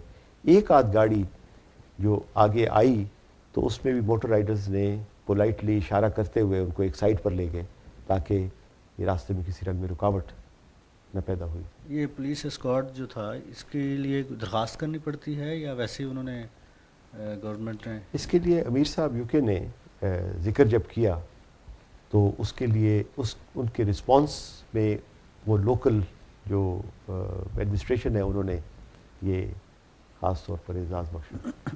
تو یہ جنازے کا جو روٹ ہے کچھ تو آپ نے تذکرہ کر دیا ہے, جی تو ایک ترتیب سے بتا دیں کہ کس کس سڑک سے ہو کے اور کون سا راستہ اختیار کیا گیا ہے بیت الفضل سے اسلام آباد جی تک؟ جی بیت الفضل سے نکلتا ہوا گریسن ہال روڈ سے پھر آگے سدرلینڈ روڈ ہے, پھر مین A3 جو ہے یہ روڈ سیدھا آگے ٹلفرڈ کی طرف کرتی ہے, اور یہ تقریباً 1 گھنٹے کا سفر ہے جو کہ مین A3 پر ہے. اور اس کے بعد رائٹ سائڈ پر یہ ٹرن کر جاتا ہے سرے کاؤنٹی میں, اور ٹلفرڈ جہاں اسلام آباد ہے, اور یہ وہ حصہ ہے جہاں ہمارا دوسرا سینٹر بھی موجود ہے اسلام آباد میں سے, اور قریباً یہ 35-40 منٹ کا A3 سے آگے کا ہے. تو ٹوٹل جو وقت لگا وہ 1 گھنٹہ 40 منٹ کا اس سفر کا تھا. اور راستے میں بھی کئی جگہ احمدی دوست مختلف انٹرسیکشنز پر کھڑے تھے, کوئی تصویر لے رہے تھے, کوئی الوداع کر رہے تھے, لیکن ہر ایک کی آنکھیں نم تھی اور آنسو تھے. جو اوور ہیڈ برجز تھے اس پہ بھی کئی لوگ اپنے احمدی دوست اور باقی دوست بھی رکے ہوئے یہ سارے پروسیشن کو دیکھ رہے تھے, اور ایک عجب منظر تھا جو کہ کبھی دیکھنے میں نہیں آیا. یہ حضور کا جنازہ اسلام آباد کس وقت پہنچا اور اسلام آباد میں کس جگہ رکھا گیا تھا؟ حضور کا جنازہ جو 9:45 بجے روانہ ہوا تو آپ تقریباً 1.5 گھنٹہ اس میں اور لگا لیں, یہ بن جاتا ہے کوئی 11:30 کے قریب, اس وقت 11:30 کے قریب پہنچا, اور وہاں سے یہ اتار کر پھر لے کر مارکیز لگی ہوئی تھی, اور وہ جگہ جہاں وہ اوتھ آف ایلیجنس وہ جو اجتماعی بیعت ہونی تھی اس جگہ ایک چھوٹی سی مارکی آگے کی طرف تھی, وہاں جا کر رکھا گیا اسے. حضرت خلیفۃ المسیح الخامس اید اللہ تعالیٰ کب اسلام آباد پہنچے؟ حضور کوئی تقریباً 1.5-2 گھنٹے کے بعد پہنچے, اور ٹریفک کا اتنا رش تھا کہ پہنچنے میں دقت ہوئی, اور حضور کی گاڑی کو بھی پولیس اسکارٹ کی مدد سے اسلام آباد تک پہنچایا گیا اسے. اور یہ کہا جا رہا تھا کہ جب حضور پہنچے بھی اسلام آباد, اس کے بعد بھی کئی 2 سے 3 میل تک کے فاصلے پر کئی گاڑیاں تھیں جو ابھی بھی پہنچ رہی تھیں. اس لیے جنازہ کا جو وقت تھا وہ اگر 2:30 بجے تھا تو اس کو 1 گھنٹہ لیٹ کیا گیا تھا. اس میں قبر کھودنا اور اس میں ریت ڈالنے اور دوسرے مٹی وغیرہ ڈالنے کے جو مراحل ہیں اس کے بارے میں آپ مختصراً ہمیں آگاہ فرمائیں گے. حضور کی نماز حضور نے پڑھائی, اور اس کے بعد انہوں نے سارا راستہ حضور نے کندھا دیا, اور اس کے بعد پھر وہ اس جگہ اسلام آباد میں لے جایا گیا جہاں حضور کی تدفین ہوئی, اور یہ ساری چیز حضور کی موجودگی میں اور ان کی ہدایات کے مطابق یہ چیزیں ہوتی رہی. اور سب سے پہلے حضرت خلیفۃ المسیح رابع رحم اللہ کا یہ جو کافن باکس تھا یہ اس جگہ لا کر رکھا گیا, اور پھر اس کو ایک پلاسٹک کے اس میں لپیٹا گیا تاکہ اور وہ ایلومینیم باکس رسٹ پروف تھا، لیکن ایک احتیاط کے طور پر اس کو ایک پلاسٹک کور میں ڈالا گیا، اور پھر اس کو اٹھا کر 2 سٹریپس کے ذریعے، بڑے مضبوط سٹریپس کے ذریعے اس کو پھر لحد کے اندر اتارا گیا، جس میں حضرت خلیفۃ المسیح خامس ایدہ اللہ تعالیٰ بنصر العزیز نے اس کو نیچے اتارا. باقی دوستوں نے بھی اس میں مدد کی، اور وہ عجب نظارہ تھا کیونکہ اس وقت ہر ایک آنکھ اشک بار تھی اسے. اور اب وہ آخری وقت تھا جب حضور کو تو دیکھا نہیں جا رہا تھا، لیکن ان کے اس کافن باکس کو تو دیکھا جا رہا تھا. اور اس کے بعد سب سے پہلے جو مٹی ڈالی گئی وہ حج صاحب نے ڈالی، اور اس کے بعد بچوں میں سے جتنے داماد تھے، پھر قریبی عزیز اور رشتہ دار، پھر جتنے بھی بزرگ مرکز سے تشریف لے گئے تھے، عمراء تھے، اور ان میں سے پھر ڈاکٹرز جو حضور کے معالج تھے، اور اس کے بعد پھر چند ایک اور قریبی احباب جو تھے وہ بھی اس میں شامل تھے. یہ قبر حضور کی اسلام آباد میں کس جگہ پر بنائی گئی ہے؟ یہ جہاں جلسہ کا ہے، جہاں مارکیز لگتی ہے، اور وہ جگہ جہاں لیڈیز کی مارکیز ہے، اس سے ذرا سا فاصلے پر بنائی گئی ہے. روڈ کے دوسری طرف؟ روڈ کی دوسری طرف. جی. یہ جو سارے واقعات گزرے ہیں، وفات کے بعد پھر غسل اور میت کے اور پھر تدفین کے، ان تمام مراحل میں حکومت برطانیہ نے اور لوکل ایڈمنسٹریشن نے جو تعاون کیا ہے، اس بارے میں آپ کچھ کہنا چاہیں گے؟ ہاں جی، اس میں تو میرے خیال میں بالکل کوئی شبہ نہیں کہ جو حضرت مسیح موعود علیہ السلام نے اگر ان کی تعریف کی ہے تو وہ بلا وجہ تعریف نہیں کی اسے. اور جس دن حضور کی وفات ہوئی، جب امیر صاحب نے وہاں کے ممبر آف پارلیمنٹ ٹونی کولمن سے بات کی، جو کہ چھٹی کا دن تھا، تو انہوں نے قریباً، مجھے یاد ہے کیونکہ یہ گفتگو ایک طرح سے سامنے ہوئی، کوئی پونا گھنٹہ وہ ان سے ساری تفصیل اور باتیں کرتے رہے، اور انہوں نے فوری طور پر اپنے کوئی 5-6 لوگوں کو بھجوایا پارلیمنٹ میں، اور وہاں سے مختلف جو ایمبیسیز تھیں ان ملکوں سے جہاں ویزا کی فارمیلٹیز کی ڈیفیکلٹیز بھی ہو سکتی تھیں، ان کو اطلاعیں دی گئیں، فیکسز گئے، فون کے. اور آپ کو علم ہے کہ کس طریقے سے انہوں نے ساری دنیا کی، خصوصاً پاکستان اور دوسری ممالک کے ایمبیسیز میں انہوں نے جس طریقے سے تعاون کیا، وہ واقعی ایک ایسا قدم ہے کہ انسان کو ان کے لیے دل سے دعا نکلتی ہے. پھر وہاں کے پٹنی کے علاقے میں جو ہمسائے ہیں، جس طریقے سے انہوں نے ان 3-4 دنوں میں جس برداشت اور صبر کے ساتھ، باوجود اس کے کہ ہر لوگ، گاڑیاں اور لوگ وہاں سڑکوں پر جمع تھے، انہوں نے جو تعاون کیا، وہ بھی اللہ تعالیٰ ان کو بھی اس کی جزا دے. اور پھر یہ برٹش ایڈمنسٹریشن نے اس طرح یہ موٹر رائڈرز اور پولیس جس طریقے سے اس کام کو ایک اسٹیٹ آنر کے طور پر انہوں نے یہ کیا، اور وہاں کے جو میئر ہے وہ بھی وہاں آئے، اور انہوں نے بھی جب تدفین کا یہ عمل ہو رہا تھا تو اس وقت ان کی موجودگی، یہ بھی سب کے سب ہماری دعاؤں کے مستحق ہیں. ڈاکٹر صاحب، میں آپ کا بہت شکریہ ادا کرتا ہوں. آپ نے ہمارے ناظرین کے لیے مختصراً یہ سارے باتیں بتائیں. حضرت خلیفۃ المسیح رابع رحمہ اللہ تعالیٰ کی یاد ایسی نہیں ہے کہ جو دل سے محو ہو جائے، اور ان شاء اللہ تعالیٰ یہ تذکرے چلتے رہیں گے. اور ابھی بھی حق یہی ہے کہ دل نہیں چاہتا ہے کہ اس سیشن کو ہم ختم کریں اور ان باتوں کو یہیں ختم کر کے پروگرام کو ختم کرنے کا کریں، لیکن وقت مختصر ہے اور ناظرین کے لیے ہمارا یہی ہے. اس کے علاوہ کوئی بات آپ آخر پہ، بالکل آخر پہ، ایسی بات جو آپ سمجھتے ہوں کہ اس کے کنکلوڈنگ ریمارکس کہہ لیجئے اس پروگرام کا، یا وہ آپ فرما سکیں تو اس کے بعد پھر ہم ناظرین سے اجازت لیں گے. میں یہ سب دوستوں کے دلوں کی ترجمانی اس رنگ میں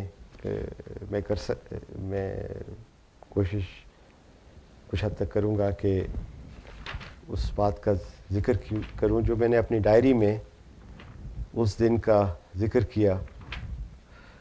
اور کہ جب حضور کے جسد مبارک جب وہ اس کمرے میں لایا جاتا تھا، جب لوگوں کو دکھایا جاتا تھا، کیونکہ 6 گھنٹے کا وقت مقرر تھا جب دوست دیکھتے تھے، اور اس کے بعد پھر چونکہ اس کو ٹھنڈا رکھنا ہوتا تھا تو اس کمرے میں لا کر رکھا جاتا تھا. تو کئی دفعہ کافی عرصے کے لیے آدمی اکیلا اس وقت موجود ہوا تو اس وقت دل کی ایک عجب کیفیت ہوتی تھی. اور کو میں نے انگریزی میں اس کو لکھا ہے، لیکن وہ کئی باتیں جو دل میں آئیں اس کا میں نے اظہار کیا ایسے کہ کس طریق سے یہ ساری چیزیں سامنے آئیں حضور کو سامنے دیکھتے ہوئے. تو اس کو میں نے کچھ اس طریقے سے لکھا ہے کہ various scenes unfolded as I stood by his side. حضور's tremendous era of خلافت spanning over 20 years. His eloquent, inspiring sermons. پورا ہونے کا وہ وقت نہیں تھا جب کہ خدا کا یہ وعدہ دیا گیا تھا، وقت بعد میں آنا تھا. اور میں دیکھ رہا ہوں کہ اس وقت کے آثار اب ظاہر ہو چکے ہیں. اس لیے میں امید رکھتا ہوں کہ اللہ تعالیٰ کی سے دعائیں کرتے ہوئے اس کے فضلوں کے سہارے آپ محبت الہی کے ساتھ آگے بڑھیں گے. یہ محبت وہ ہتھیار ہے جس کا دنیا میں کوئی مقابلہ نہیں کر سکتا. His towering personality, his immense love for the humanity, his burning desire to see the triumph of Islam. فساد و بغاوت کے لیے اور تقریر کو حسن بخشنے کے لیے یہ باتیں نہیں کہتا. خدا کی قسم میں یقین رکھتا ہوں، میرا کامل ایمان ہے کہ آپ ہی ہیں جن کے ذریعے دنیا کے اندھیروں کو روشنیوں میں تبدیل کیا جائے. آپ ہی ہیں جنہوں نے سارے زمانے کے مقدر کو روشن کرنا ہے اور آنے والی نسلوں کے مقدر کو روشن کرنا ہے. اپنے مقدر کو تو روشن کریں، اس کے سوا آپ یہ کام نہیں کر سکیں گے. اللہ تعالیٰ آپ کو اور مجھے اور ہم سب کو اس کی توفیق عطا فرمائے. خدا کرے کہ ایسا ہو کہ آئندہ ایک صدی نہیں بلکہ آنے والی سینکڑوں صدیاں ہمارے نور سے خیر اٹھاتی رہیں اور ہمیں دعائیں دیتی رہیں اور ان کی دعاؤں کا خیر ہمیں ہمیشہ پہنچتا رہے. خدا کرے کہ ایسا ہی ہو. السلام علیکم ورحمۃ اللہ. His profound love for the Holy Prophet, be peace upon him, and the promised Messiah, alayhi salam, his heart-rending talks, his blessed journeys around the globe, his knowledge of the Holy Quran, his promptuous question-answer sessions. حضور میں نے پوچھنا تھا M G شراب اور beer کیوں نہیں پیتے؟ شراب اور بیئر، تمہیں کیا شوق ہوا اس عمر میں شراب بیئر پینے کا؟ ہیں گندی چیز نہیں ہے؟ ہاں جی. اتنا گناہ پھیلا، اتنے جرائم ہیں شراب اور بیئر کے نتیجے میں. یورپ میں ساری سوسائٹی ان بیچاروں کی گندی ہوئی ہے اور سارا پیسہ اپنا یہ اس خبیث چیز میں ضائع کر دیتے ہیں.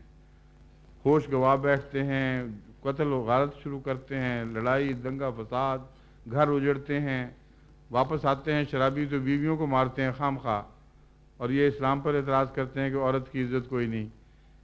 یہ ساری خرابیوں کی جڑ شراب ہے، اسی لیے اس کو ام الخبائث کہا جاتا ہے. ہر خبیث His steadfastness against all adversities, his compassion for the asirane راہ مولا,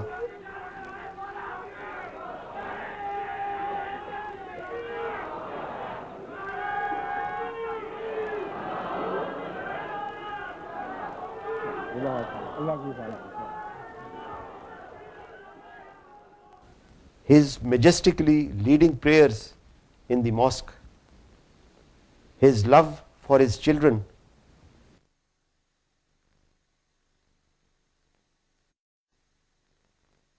his simple and austere living, his immense generosity, his inexplicable love for the poor, his extreme patience in illness, his incisive analysis of the world events, his in-depth knowledge of medical sciences, his selfless sacrifices for the cause of Islam, his angelic beauty beyond comprehension, his passion for sports, particularly cricket,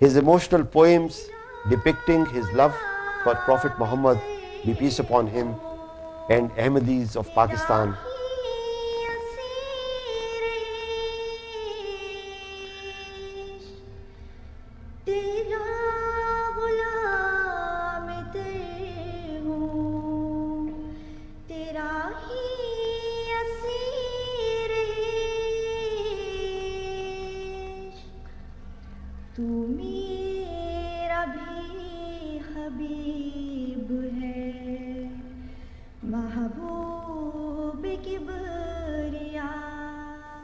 his strong desire to return to his homeland and patience beyond human endurance, his extreme concern for the entire humanity and even animals. All in all, truly a great man, unparalleled in his greatness in this age. And above all, he loved me and he loved us all. May Allah bestow his blessings on him and give him place in the company of his master, the holiest of the holy, Muhammad, be peace upon him. Amen. محترم doctor نوری صاحب کہ انہی جذبات میں ہم اپنے اس programme کو ختم کرتے ہیں. خدا حافظ.